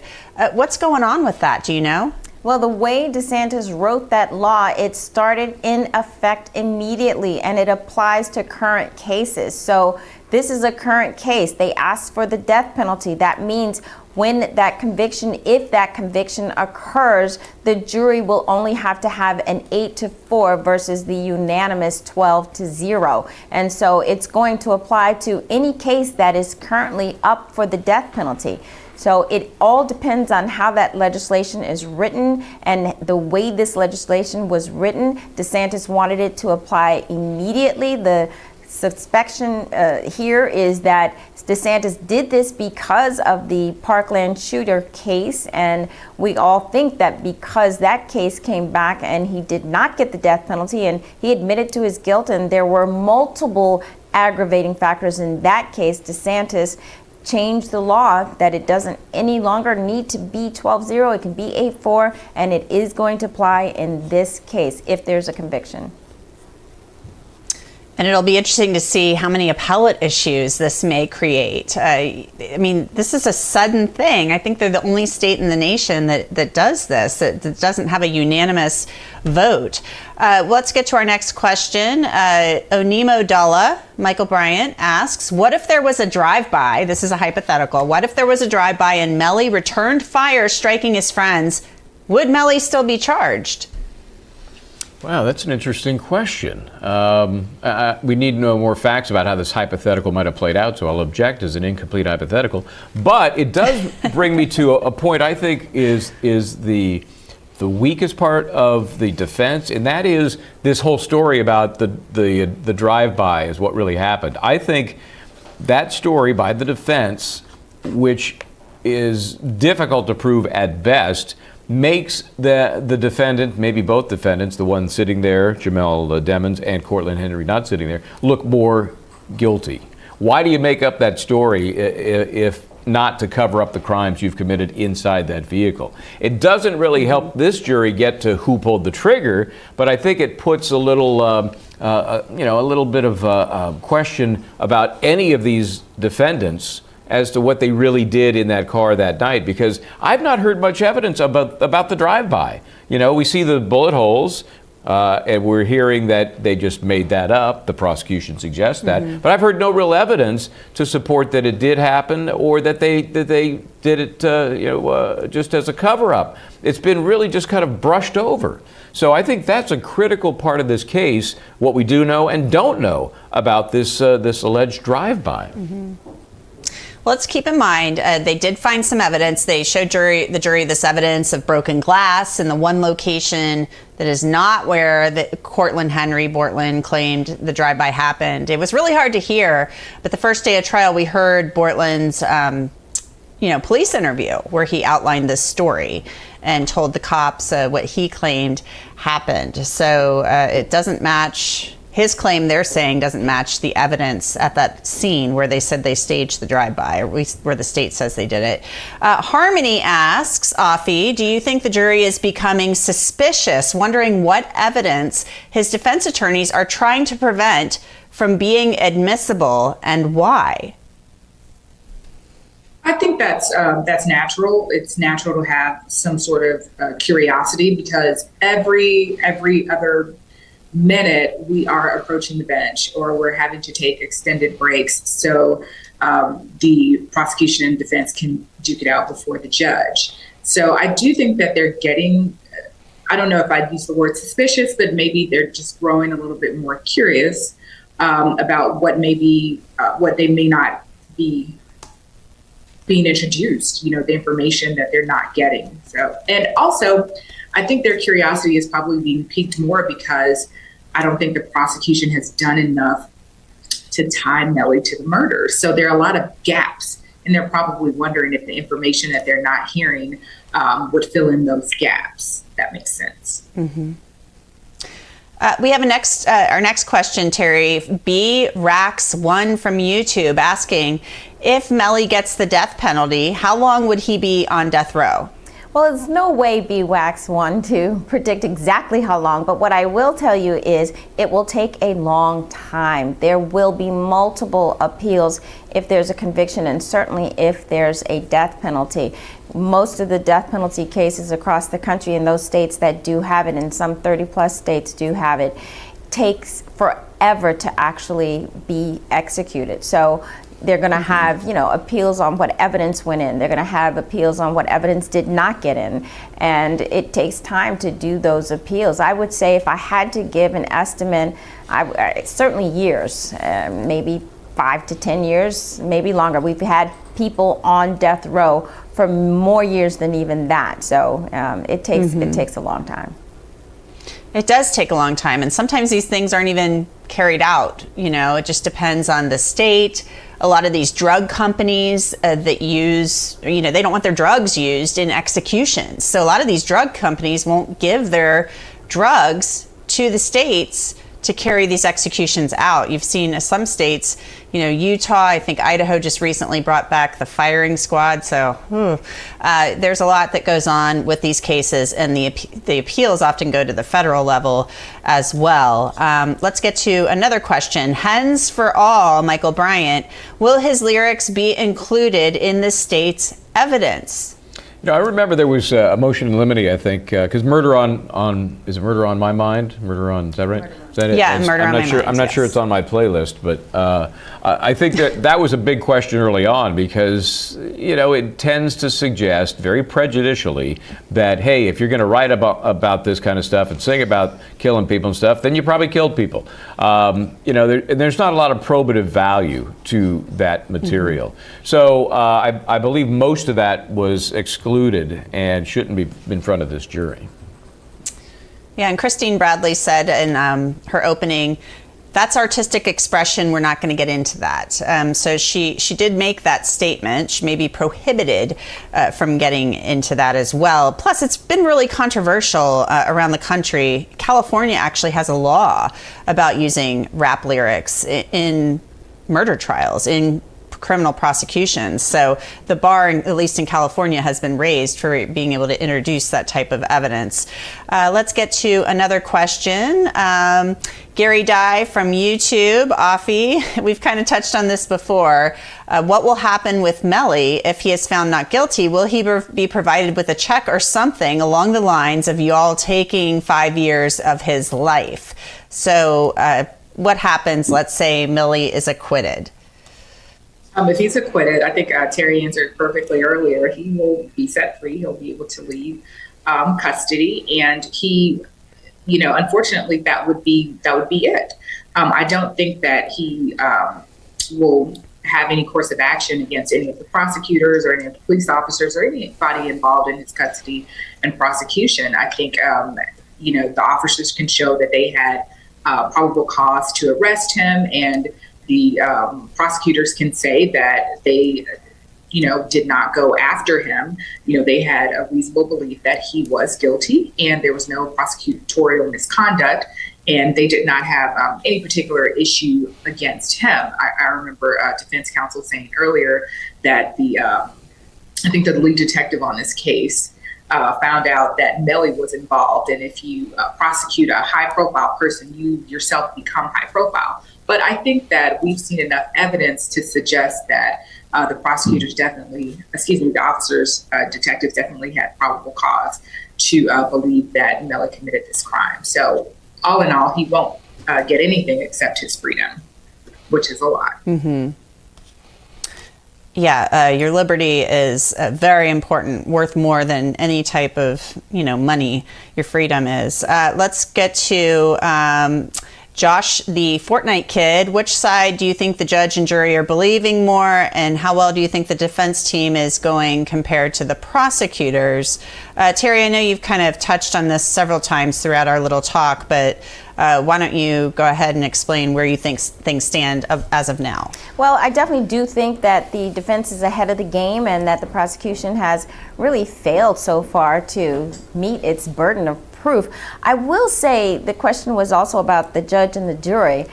I believe the judge is getting a little bit frustrated because it is taking time, but it's important to take time. It's important for the defense team to make their objections. Whether or not we want to have the trial concluded faster, it is an obligation that the defense has to do this. And so I definitely think from the judge's perspective, he wants his case to be concluded. He does not want more sidebars, and I've just noticed that as time goes along, while he gives each of the sides an opportunity to express themselves, he wants to get this case resolved. And so he's being, I think, a little bit harsher on both parties. As far as the jury is concerned, you know, they've been paying very close attention. They lean up in their chairs. They've been very attentive to the entire case, even when we've had those witnesses who go on and on about theoretical things, like when we saw the first week, the person who was the gun expert go on and teach us all about these guns. So I think at the end of the day, right now, if we took a poll, the defense is ahead of the game, but I think the judge, the jury, and the parties and everyone right now is paying very close attention to what's going on. Yeah, it's a big task they've got. It's a very important case. These are very serious charges. Isaiah Reyes from YouTube. Michael Bryant, why did the state try bringing in evidence while trial had already started and thinking that it would help them bring the jury back? And I'm pretty sure they're referring to the cell phone information that came up the other day, the discovery violation that the judge said occurred with the state. Yeah, I mean, that's never a good look. And fortunately, the jury doesn't know about all of this backstory that's happening. But we know there's no love lost between the prosecution and the defense in this case. I'm sure Terry's seen it up close down there. And it is an adversarial relationship, but it can still be professional. But when you cross that line and you are violating discovery laws and orders, you got a problem. And I think subconsciously it hurts your relationship with the judge. Because if you can't be trusted on some of the more superficial and really fundamental elements of preparing a case and putting on a case and sharing what you have to share with the opposition, maybe I don't trust you to do anything properly. Maybe everything you do, I'm looking at a little side-eyed, you know? So I think we've seen it in this case, maybe more than in many other cases, and I think it does have a negative effect on your case, no matter who it is that's putting on their side. It just seems in this case the prosecution's got a lot of problems, and this is just another one of them. Yeah, the judge actually seemed like he was glad it was Thursday yesterday. I don't know if you guys caught that, but toward the end of the day, he just looked like he had enough for the week. Let's take a quick break. We'll wrap this up and get to more of your questions when we come back. I'm Anjanette Levy, and you're watching Law and Crime.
for joining us here on Law and Crime. We've been taking your questions this Friday afternoon about the YNW Melly double murder trial that's been going on for 2 weeks now in Broward County, Florida. Terry Austin's been down there covering it dutifully for us. And we've got some great questions still coming in, so keep them coming. We love taking them and explaining everything to you. Onimo Dalla from YouTube, Terry asks, what if drugs and alcohol were involved and it played a part in Bortlen not being exactly sure where they were when the shooting happened? Could that affect his memory? I think that's a really interesting question. Well, it is interesting. We have not seen any evidence to date about drugs and alcohol affecting anybody's memory, frankly. We do know that Henry was in that car and he drove to the hospital and he told the law enforcement and the officials at the hospital that he had 2 people who were shot in that car. No one so far has said that, he was in any way not his, full mental state, or that he was drunk or that he was on any sort of drugs. So it hasn't come in yet, and they certainly have not said that Melly was doing any drugs that evening. So I suppose it could affect the memory of anybody who was there that night. But, thus far, we have not seen evidence that any of the people involved, including the victims, had any drugs or alcohol in their bodies. Now, we might see something when the medical examiner gets on the stand about drugs and alcohol, but nothing to date that I've seen so far. Yeah, most definitely. I haven't seen that either. G. Starma from YouTube asks, Michael, at minimum, what result does Melly need to be free? 7 or less votes. And I think that G. Starma might be confusing the death penalty part of this with the guilt phase of this. Yeah, obviously it has to be unanimous. Otherwise, you've got a hung jury. That's the end game. I want to point out here, we talked so much about the death penalty, and now we know that it's an 8-4 decision to impose the death penalty. But Florida is a wacky state. They had a non-unanimous system up until 2017. It was just in 2017 that they changed to we must have a unanimous decision on the death penalty. And now, 6 years plus later, they're back to where they were before. So it's not brand new in Florida. It just continues kind of the back and forth weird vacillations on this very critical decision that a jury has to make and may have to make in this case. Afi, this question's coming to you. Rich James Beach from YouTube asks, are there psychological effects that come with being a court defense attorney? Okay, thanks, Rich. There are psychological effects that come with being an attorney, especially depending on what area of practice. I was actually speaking with someone the other day because you'll find that a lot of attorneys, especially, trial attorneys, sometimes, they need different things to release. So, alcohol might be one. You'll always find like a really good bar where you'll find a lot of attorneys, maybe even some judges and representatives, because a lot of criminal defense attorneys deal with a lot. We deal with people in society who've been hurt by society or who are hurting. Sometimes it could just be an interesting dark world. Also, just the trial aspect. It's hours and hours and hours. You might be doing 16, 18-hour days. You've got somebody's freedom on the line. So it's extremely stressful. I know attorneys who had just exhaustion and had to be hospitalized after trials. It's a lot. The evidence is gory. It's just not pretty. So a lot of people, sometimes after a trial, you just need to take a break and de-stress and, find your freedom. Yeah, I think you make a really good point there, Afi, that what we see when we're watching these feeds, it's a pretty sanitized version. We're not seeing the really horrible crime scene photos and stuff like that. So defense attorneys, prosecutors, investigators, judges, they are seeing all of those things as our jurors, and it can be pretty traumatic. Terry, this is a good one for you. It comes from Courtney Davis from YouTube. Hi, Law and Crime. Hi, Courtney. What is the makeup of the jury?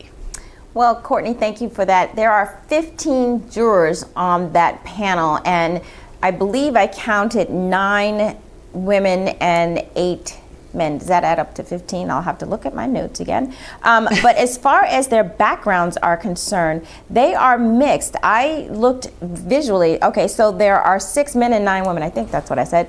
And it looked to me. Yeah, that's 15. Yeah, it looked to me as though their backgrounds were very different. You can't really tell by visually looking at someone what their background is, but it looked as though there were, 7 people with diverse backgrounds and maybe 8 who are Caucasian. Hard to say though when you're looking at someone. I will say from age perspective, they are all different ages ranging, I would say from the 30s to the 50s. The one common trait that they all have is that they are paying very close attention. I said this before. Several of them have glasses, I will say. Several of them are taking notes. But each and every one of them, I've not seen anyone who has fallen asleep. They are all very attentive. They sit up in their chairs. They actually turn their chairs so they can look better at the witnesses who are testifying. So I think it's a good jury. It's a solid jury. I like it when the jury is not all one composition.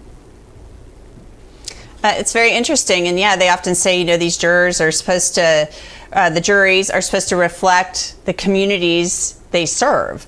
So they like to have a good mix of people, a diverse mix of people on these juries.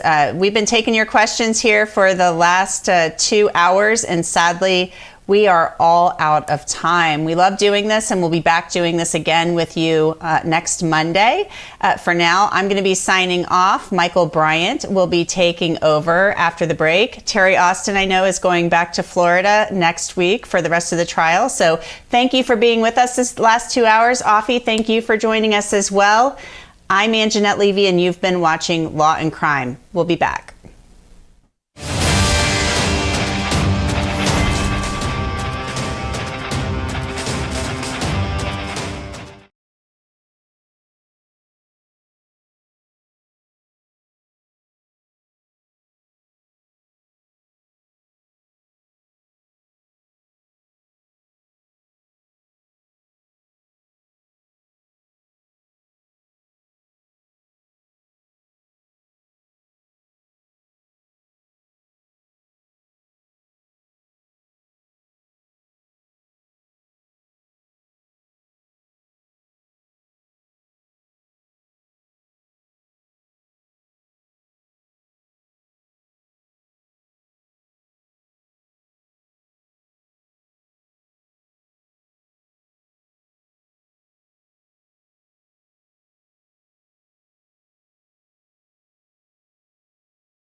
Hello there, and welcome to the Law and Crime Network. I'm Michael Bryant. Hope you had a chance to join us for our Q&A session with Anjanette Levy and Terry Austin and some other guests. Always a great time. The grueling pressure of those questions, I'm telling you. But we appreciate you doing that, and it's always great to see what folks have on their mind as we watch a case like this one. As you know, we're going to do a deep dive today. They're dark in Florida here in the case against Jamell Demons, so we're going to take that opportunity, as we did with our Q&A, to kind of get deeper into the case. This is a double murder trial, and even though they are dark on Fridays, a lot happening in that shortened week. We had the holiday Monday, and then today's dark.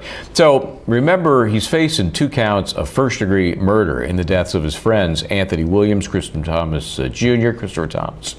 And they had their rap names, their stage names, Sakchaser, Juvy, all aspiring rappers. So Jamell, a.k.a. Melly, had his hit Murder on My Mind. His co-defendant, Cortlen Henry, also with him that night, but not at the defense table. He will be tried later. The 2 victims were in the car as well, and they are saying, the defense, this was a drive-by, and that's how these guys died. However, there is some evidence suggesting that the gunshots took place from inside the vehicle. That's basically the prosecution's case, and that leaves Demons on trial now and Henry to be tried later as the prime targets here. So there were some juror issues this week. This has been just a strange case in terms of the parties involved. Prosecution and defense constantly at one another, and now the jury members a little concerned. Yesterday, there was an undercover detective called to the stand to give insight on gang culture. As you know, that's one of the prosecution's kind of sub-issues here, that this was done all as part of a gang initiation or to impress gang members, that Demons was willing to kill these guys who were his friends. Well, this gang expert, to protect his identity, was wearing a mask. Yeah, like a literal ski mask, right? That didn't sit right with one of the jurors. That juror was actually brought in to have a conversation with Judge Murphy to talk about this concern. So, watch this. Messages during the last witness's testimony, and the first one said, I don't feel comfortable. Why does he get to see us but we can't see him? Mm-hmm. That's your message to me? Yes. And the second was, I need a moment. I can't listen properly. When I was a child, I seen someone get robbed and am having an anxiety attack. Yes. And I guess my concern is, are you able to sit as a juror, or you think this is too much for you? I'm trying to figure out, and that's why we took a little extended lunch break, to figure out whether you feel comfortable and you're up to it. Yes, I feel comfortable, but I just don't think it was appropriate for someone to be masked up like that. And plus, you guys didn't even tell us. Like, you don't know what people have been through, so it just it shocked me, I shocked. So, yeah. But I do feel like I can handle it. But that just wasn't appropriate. I'm sorry? I said I don't believe that was appropriate. Well, some things I make certain decisions about things, and then we go forward with it, and I instruct jurors. And are you think you'd be able to follow those instructions, and you pay attention to the evidence, or do you think that you're concerned about the masking that is going to affect your ability to follow the instructions and follow the evidence? Yes, I can listen and follow the evidence now that I know he's going to have on mask. I can listen. And the anxiety issue, we're past that, you're okay? Yeah, I took my medication. Thank you. So very important, why was this juror so concerned, so upset? And it sounds to me like it was more about almost unfairness. Not that she was frightened by this witness that was masked, but that it was just not fair. I'm joined by civil rights attorney Joe Richardson, also with me trial attorney Catherine Lizardo for this hour. Thanks, guys, for joining. Appreciate that. Hey, Catherine, let me start with you. We've seen situations in which we've needed to mask the identity of a witness, sometimes a minor, sometimes confidential informants. I'd put this guy kind of in that category, but we've not really seen them physically wearing a mask to the point that the jury doesn't get to see them. You know, it's okay if we don't. We get that. But this witness felt it was necessary. He said he had been threatened, said there was a $50,000 bounty on his head. What do you make of this whole situation with the masking of the witness? The juror's question here, I think, is very understandable because when viewers saw the witness as well, it was a bit shocking with a ski mask on. We hear the juror talking to the judge in that clip saying, we were not even told that the witness will testify with that mask on. I think she was initially shocked about it, and with her past experience of seeing a masked man with a ski mask robbing a store when she was a child, that brought about anxiety. Maybe if she was prepared beforehand and the jurors were told, we will have a witness who will be wearing a ski mask or a mask to cover their identity, that might help her out. So I could see why she would have felt that. Maybe they could have used a different kind of mask because, like you mentioned, sometimes the undercover agents or a minor would not be shown, but the jurors can see them, or maybe use a different kind of mask that's less intrusive, such as that black ski mask that we've seen. Yeah, they even could have used, like, put him in another room with a video camera on him that only the jury could see. I don't know. It seems to me, I mentioned it earlier, I just think it was a bad decision. I think it affects the process. And let me ask you this, Joe. When we hear this juror say that she just thinks it's inappropriate, she said that more than once. Well, to me, that's a bias that she's going to hold against the prosecution. You know, they were the one doing something inappropriate. I think there was some argument to excuse her from the jury. They have 3 alternates. What do you think? If I was the prosecution, I would have probably looked to do that. The fact of the matter is, I don't disagree with what the juror is saying. It is unfair, and there's 2 levels. First of all, we spend all of our times and all of our lives looking at people with ski masks on, and we assign criminality to them. You know, that's thing one. And so now here we are, and this guy is basically wearing a mask that makes him look like a criminal. But, you know, they get a couple of jury instructions, the judge lets them know, oh, you know, they're not a criminal. They're not, but we are a visual society. 70 to 80% of what we get is from visuals, and a huge part of assessing credibility is looking at someone's expressions when they say what they say. And so I think she is on very good ground saying what she's saying on the grounds that she's saying. And now, that being said, if I'm the prosecution, again, to the point, what I try to do to fix that is try to get get that person excused from the jury. The danger with that, though, is, in a worst case scenario, this is another reason for a defendant to have an appealable issue or to seek a mistrial. Because if you're getting rid of jurors who basically want to be able to assess credibility the way that all of us assess credibility, the way we all, and all the more important in this case, and particularly if, as a defense alleged, they had different options in terms of who to put on, then perhaps that becomes another appealable issue. So there's a lot of problems there, and I don't disagree with this juror at all. Yeah, no, I think it was a bad call, and I think it may come back to haunt the decision in this case if there is a conviction. So that's not the only thing going on in this case this week, even though it was a short week. Earlier, an issue arose when a juror was asking the security guard who was escorting them, into court. They kind of shepherd them around.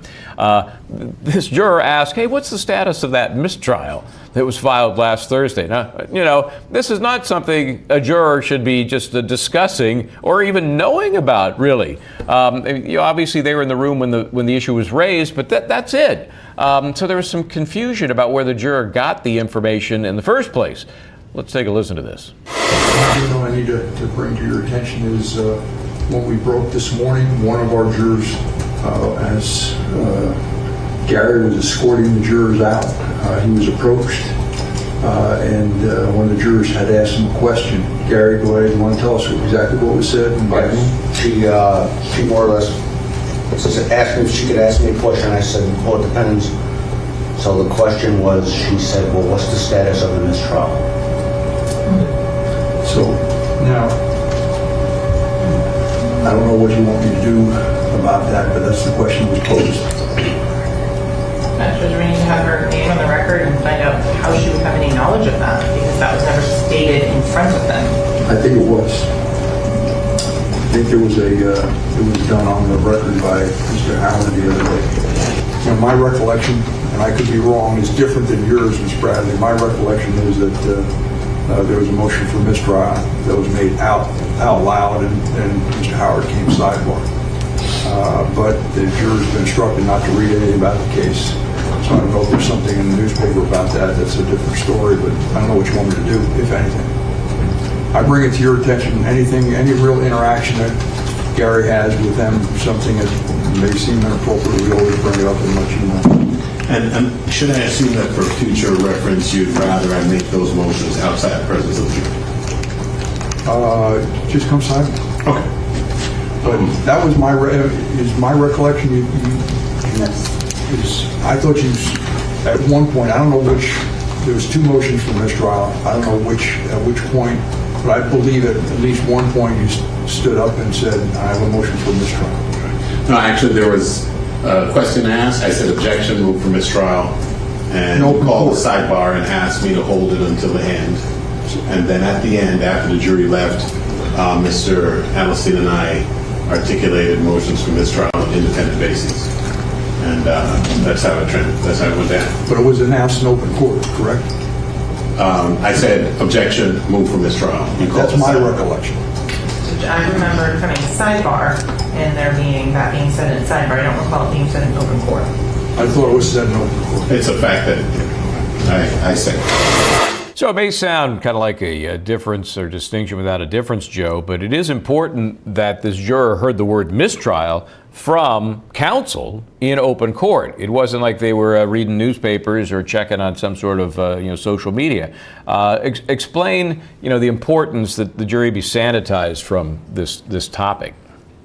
Yeah, I mean, first of all, if you're looking at it one way or the other, depending on what side you're sitting on, you're trying to see if the juror did something improper in terms of going outside the four walls of what goes on in the trial, getting further information about the status of the case or anything like that. The fact that the word mistrial was said, so the question was begged, and of course it wasn't answered in court, made that juror ask that question. Okay, so you want to make sure that what is dealt with has the utmost integrity in the courtroom, and that the jurors aren't bringing not only their personal opinions but information and research from other sources.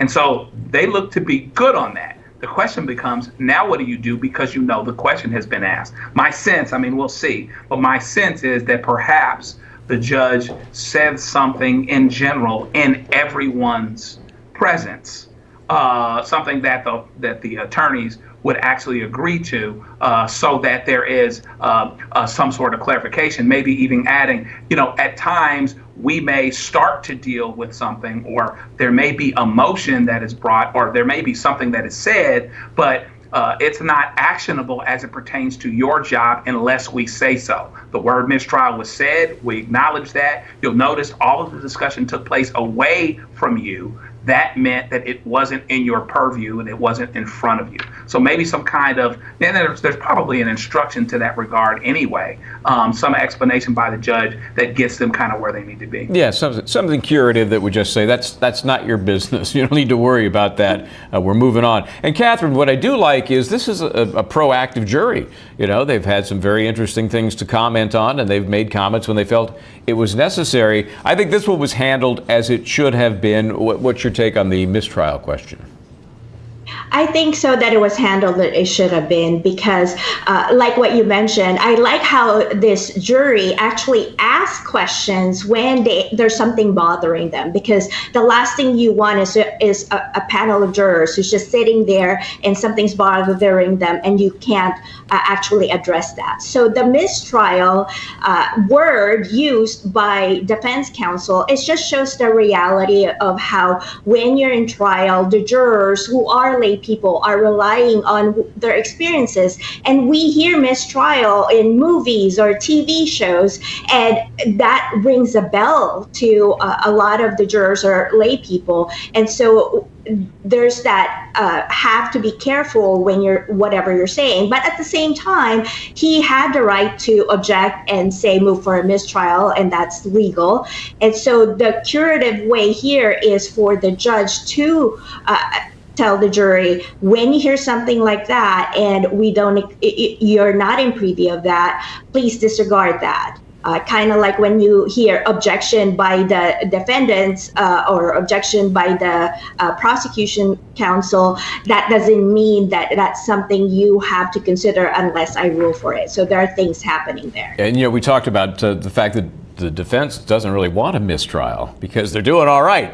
But that's a different issue. And I do think that the counsel could have handled it differently, could have just said objection, we need a sidebar right now, and then use the word mistrial, a little more quietly. But anyway, they dealt with it. And we're going to come back in just a few minutes here and talk more about Melly and the masked man. This is the detective that felt he had to cover his face, and it caused some problems, as we've just learned. We're going to listen to some of that testimony when we come back.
Crime. Michael Bryant here. The Broward County Courtroom, where we were looking at the case against Jamell Demons. It is dark today. We're okay with that, though. Gives us a chance to catch up on some of the activities of this week. This is a double murder trial for YNW's Melly. Have you looked up YNW? Have you Googled that? I'm not stepping in that landmine. Anyway, this 24-year-old defendant is looking at the death penalty if convicted in the shooting death of his two friends. The victims, Anthony Williams, Christopher Thomas Jr., they were in the car with Demons, say the prosecution, and the co-defendant, Cortlen Henry, who will be in a separate trial. He is not at the defense table in this trial. This took place the early morning hours of October 26, 2018. And they were shot. Now, the Murder on My Mind rapper claims that they were all victims and it was a drive-by shooting. But he was arrested in February of the next year when the authorities figured out, in their opinion, the shooting took place from inside the car. So, yesterday, we had this interesting mix of kind of concern by the jurors, which we've talked about, and testimony by a very interesting witness. Detective Danny Polo took the stand. He's testifying about the gang culture and how it relates to this case because the prosecution has suggested that Demons killed his friends as kind of I'm a gang guy and you can either initiate me or elevate me because I'm willing to do this. Yeah, but he testified in a mask. That's the odd part. Let's listen to what he had to say about the gang codes and how it relates to this case. What is the proper response if someone says rise and shine? I shine, you shine, we shine, G shine. It's a very popular G shine saying. Okay. And it doesn't have to be exact, right? So if it could be like variation of it, like right there, I shine, you shine, right? It's not exactly like the other one. Okay. And in terms of, it says these are meanings, not replies. So if someone says this, is this kind of more the dictionary part of it? Yeah, sometimes it doesn't make sense. Like some of these dictionaries, it just, the answers, but the definitions to the word, to the codes is other codes. And it's just, unless you have the person in front of you that wrote that, you probably won't be able to decipher it. Okay. And this continues on in this with different codes. Okay. And reviewing these codes, are they consistent with some of the other gang knowledge that's been recovered and that you have learned about? Yeah, except for some of the codes are different because codes are updated periodically. For the most part, a lot of these have continued to be used. Okay. And so there's some of the terms you've already defined, like set tripping. Mm-hmm. Is 1965 on that list. Is this something that they continue to evolve over the years? The code? Yes. It could if, big indictments come down and a lot of people, if a big indictment comes down, like the recently sex money murder got indicted, and I think there was a lot of people got arrested on that indictment. We have an active investigation where we know they've completely restructured everything. They're restructuring their Bibles, they're restructuring their chain of command, they're restructuring all the rules. So it's how they evolve. And so law enforcement has gotten hip to whatever is already out. Well, I think I'd be a horrible gang member. I can't keep up with all the rules, and it's just very complicated. So this witness is talking about the gang way because the prosecution believes that Jamell Demons killed his friends to get in a gang or be elevated in a gang. Joe Richardson's still here. Catherine Lizardo. Catherine, I get that. I get the argument. But I'm curious what you think about it. Is there a built-in bias against, what is perceived as gang life, gang activity, and maybe how that slops over into the music business, especially the rap music business? People are seeing stories all the time about members of that ilk of music getting involved in violent activities. Is that something that that the defense has to overcome from day one?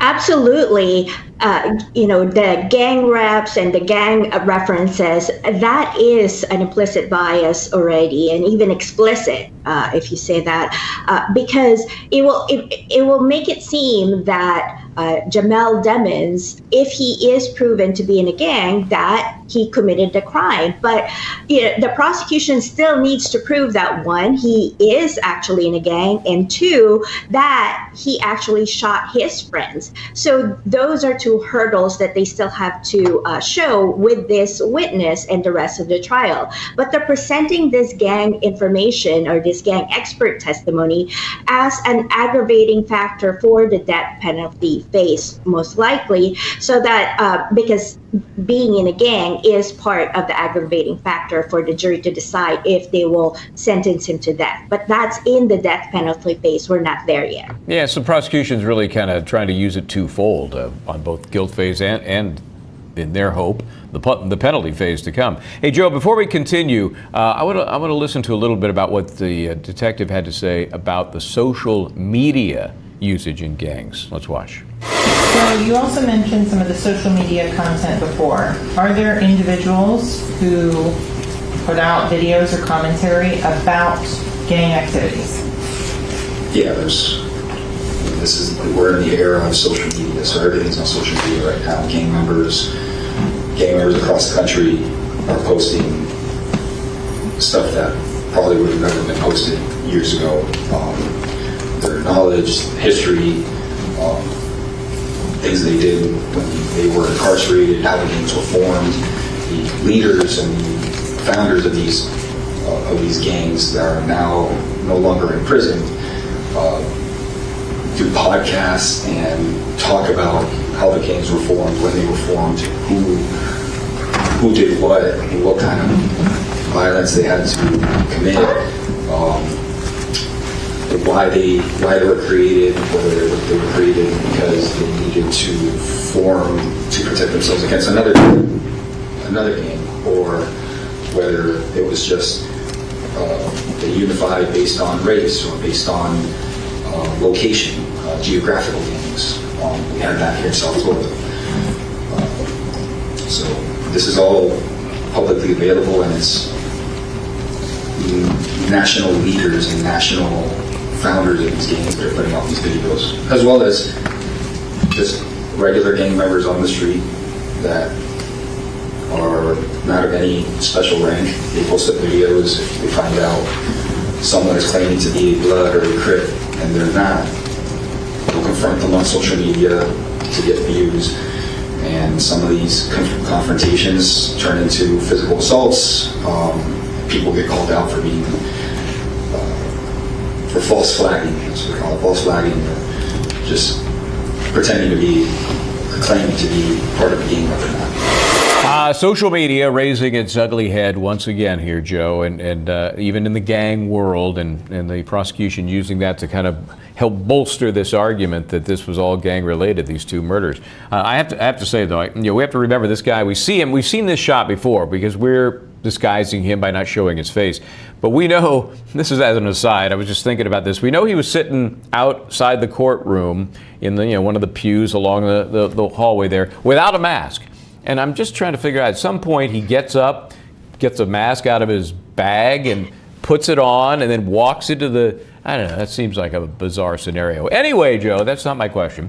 What do you think about the impact of the social media on the whole gang and rap world to the point it coexists and this case? Yeah, it's actually there. I mean, there's social media. One of the things that gangs, I guess, aren't, or people that are gang affiliated aren't immune from, is this counterintuitive thing that happens when you've been taught to have discretion in terms of what you say, think before you speak, or whatever else. People rile all of their thoughts as they're happening on social media. So gangs probably wouldn't be any different from that. That being said, I think the problem that they have, the prosecution needs to lay out, is that what they're saying is hopefully for them creating a motive. And apparently these guys were close friends, okay? They want to be able to emphasize the evidence that would seem to suggest that the car came from the shots came from the inside, that, they're getting in the car together, all of those types of things. There is evidence there that would maybe get them over the hump. But to say that because of gang culture this would happen, well, you still got to buy it if they're supposed to be close friends. They just came from a studio session, etc. I don't know, to my mind, if it's going to be enough just for the police officer to say this is why it happened. Particularly when the guy's sitting there looking like Spider-Man. Yeah, and if you have seen, there are still images of him in the courtroom. I even think one of our Law and Crime articles has that.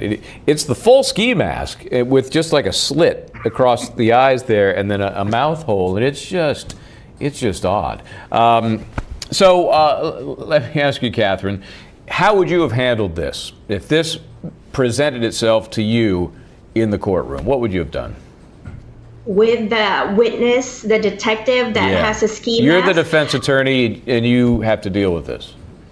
Well, if I was the defense attorney, the first thing I would do is obviously object and say that the ski mask is preventing the jurors to evaluate and confront the witness in violation of the confrontational clause, because they should be able to see all of his facial expressions. And we see how with Melly sitting there, with Jamell Demons sitting there, the juries are looking at him and his facial expressions. So they should be able to look at the witness and look at his facial expressions as well as he's delivering his testimony. So the objections is there, but we see that the judge and the prosecutor and the defense here were trying to come up with a proposal to protect obviously the interest of the witness as an undercover agent who said that there's a $50,000 bounty on his head. So let's balance that interest and my client's interest as well. Maybe excuse everyone else in the courtroom and have the jurors just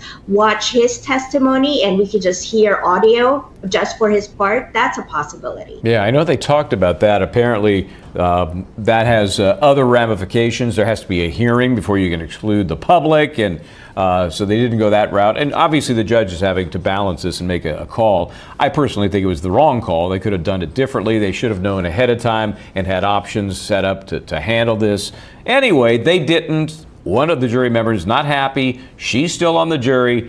This witness testified, and we'll find out how it shakes out. I guarantee you it is a major appellate issue if this results in a conviction. So good stuff, guys. Stay right where you are. When we come back, a lot of other things happening in the news as this Melly case is dark today in Florida. And I've got one that is it's a gut punch. We're going to talk about it after this. Stay where you are.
Welcome back to Law and Crime. For this segment, I want to turn our attention to a developing case out of Ohio.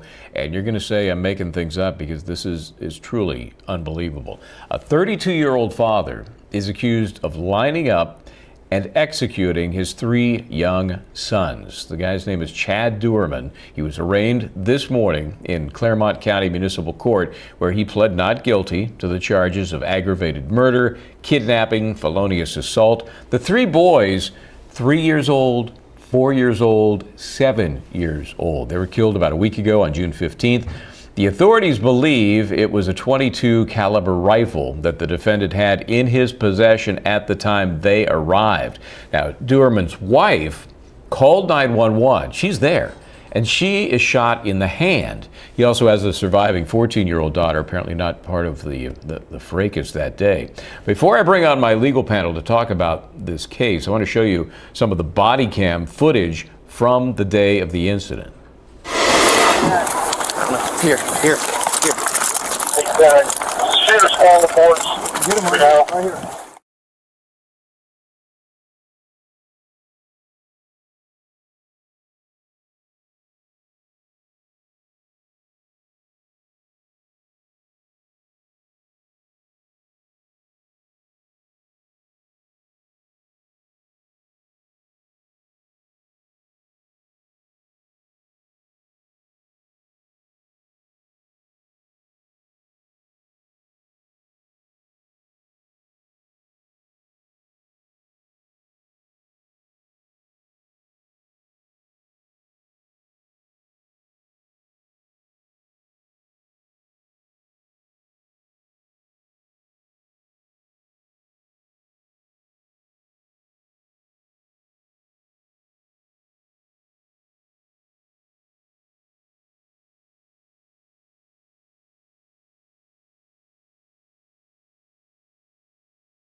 Whoa. So here's the guy. He's sitting on his porch like, got nothing else going on. The rifle is sitting right there beside him as he is apprehended. Wow. Joe Richardson is here. Catherine Lizardo, both attorneys. These cases, they just blow my mind. They are so inconceivably evil. Again, he's innocent until proven guilty, but from what we're learning right out of the box, it's horrific. Joe, thoughts? I don't even know where you start here. He lines these, his 3 preteen kids, the youngest of whom was 3, up, stands them up against the wall or wherever they were, and he shoots them, and one of them tries to get away, and he goes and chases him and drags him back and then shoots him. He is, inherently evil. But I would, I have to take the opportunity to demonstrate, or just to use this as a demonstration of how much deference that frankly white defendant can get. They told him to stand up. He didn't stand up. He wasn't a threat to them. I think he understood that. They understood that. I guess they saw the rifle or whatever else. But he didn't stand up. It didn't end up being a deal breaker. They took him in alive. He'll go to jail forever. I think they'll get the death penalty on him and everything. But they took him in unharmed, like like he's a suspect in a check writing scheme. So It's just really that's quite interesting. Let me ask you this follow-up then. So, I mean, obviously you're suggesting if he were not white, they would have handled this differently. What do you think? They might have, or statistically speaking, it would have been handled differently more often. Maybe it wouldn't have been handled differently often, all the time, most of the time. But, it's just quite amazing to watch, and to see up close that somehow, even though he just killed his family, he was going to be okay here. As long as he demonstrated that he wasn't a threat to them, even though he wasn't compliant. So it's interesting, you can't lose those things here. But that being said, this is a terrible thing. Of course, it shouldn't have happened, and they will throw the book at him. It's sickening to everyone. It just makes you wonder what the world's coming to. Yeah, and it makes you wonder, Catherine, what the hell's this guy thinking? What is twisted in his brain? What is happening? From all appearances, he's got a wife, he's got 3 kids, and apparently another daughter, maybe from a different relationship, but pretty darn normal, if I can use that word. And then he does something as far from normal as possible. It reminds me of the Chris Watts case a little bit, out of Colorado, where the guy kills his 2 young daughters, putting them in an oil tank, kills his wife before them. But just unthinkable and unexplainable. I mean, what do you expect to hear drove this guy to do what he did? It is a very horrific sets of circumstances. One of the most horrific I've heard that we've covered here as well in Law&Crime. And what's really disturbing too is he supposedly planned this for 3 months before the killing. So when there's an argument of maybe insanity, if they're going to argue that, I don't know, we haven't heard that, but if they argue that, he has been premeditating and planning this for 3 months, up to the point of obviously the shooting. And he executed only the 3 boys. He had a 14-year-old stepdaughter who ran out of the house during this execution and tried to get help. And the mother also tried to intervene and was shot on the head. So he specifically targeted these 3 boys because he did not kill the mother, fortunately, and the 14-year-old. So this is really horrific, and he supposedly gave an admission afterwards.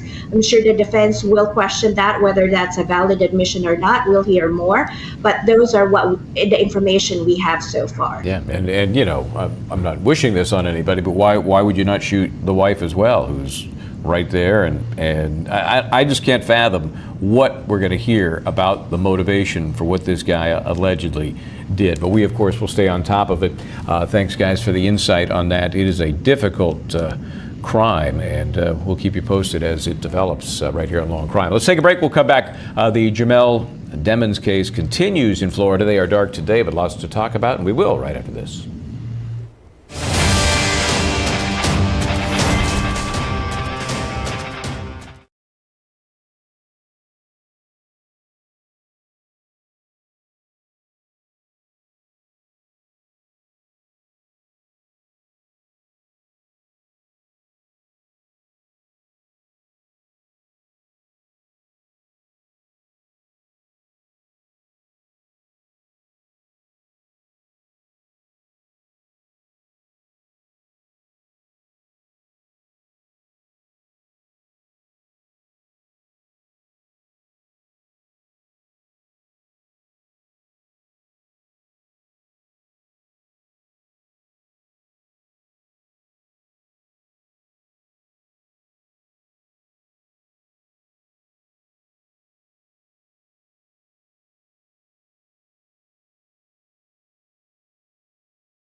Law&Crime. One more segment for you here as we continue our live analysis on the network. As you know, we've been following this double murder trial against rapper YNW Melly. It's in Broward County, Florida. The 24-year-old, there he is. This guy's 5'2", 130 pounds. He is a small person. He's 24 years old. He's looking at the death penalty, possibly, if convicted in the shooting deaths of his two friends, Anthony Williams, Christopher Thomas Jr. Yesterday in court, there were some arguments, a lot of them have been in this case, outside the presence of the jury, where the prosecution wanted to admit some text messages between the defendant and his mother. So, in a normal, mother-son conversation, he's asking her about the things you talk about, like, I want to buy a Glock. So let's listen to those arguments. Jamie King is sending a text message to her son, send me your location. I'm in Stewart. I love you so much. He then sends a return the location showing at or about the time of the crime as to who was using and doing that. Okay, love you again from Jamie King. I'm at your gate. I'm going to get the trash.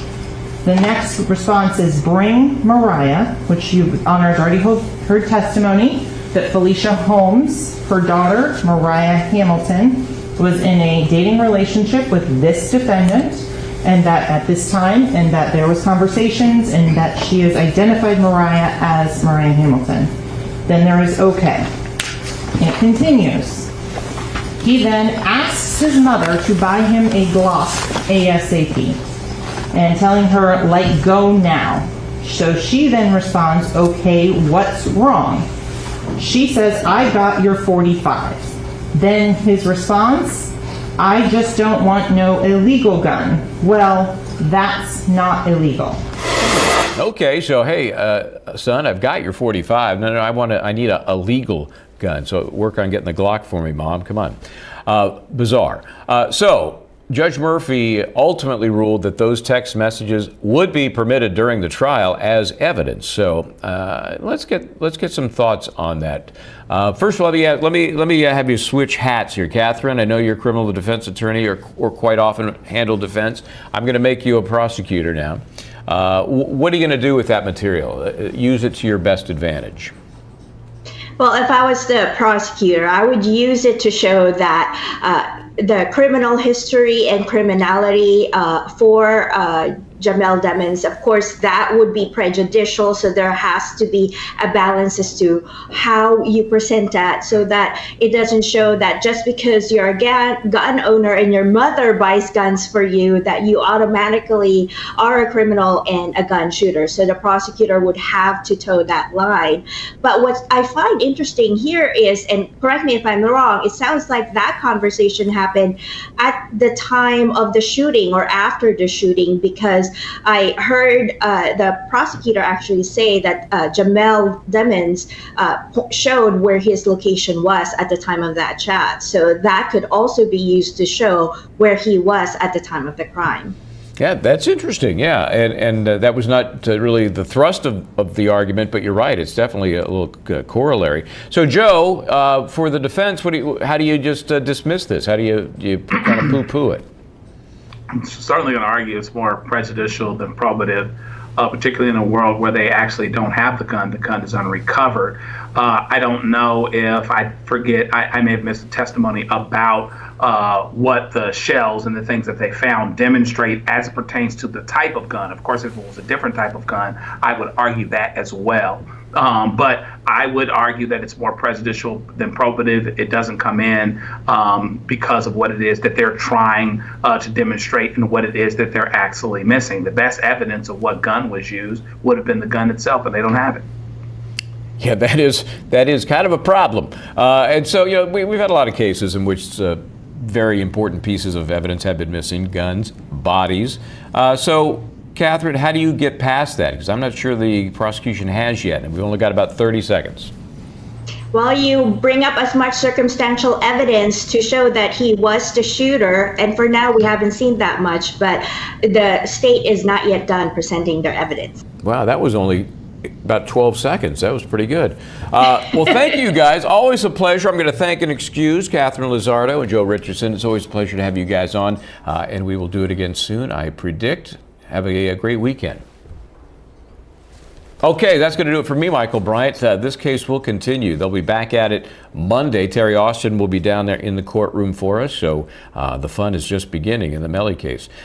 Have a great weekend. Try to do the right thing. We'll see you next time right here on Law and Crime.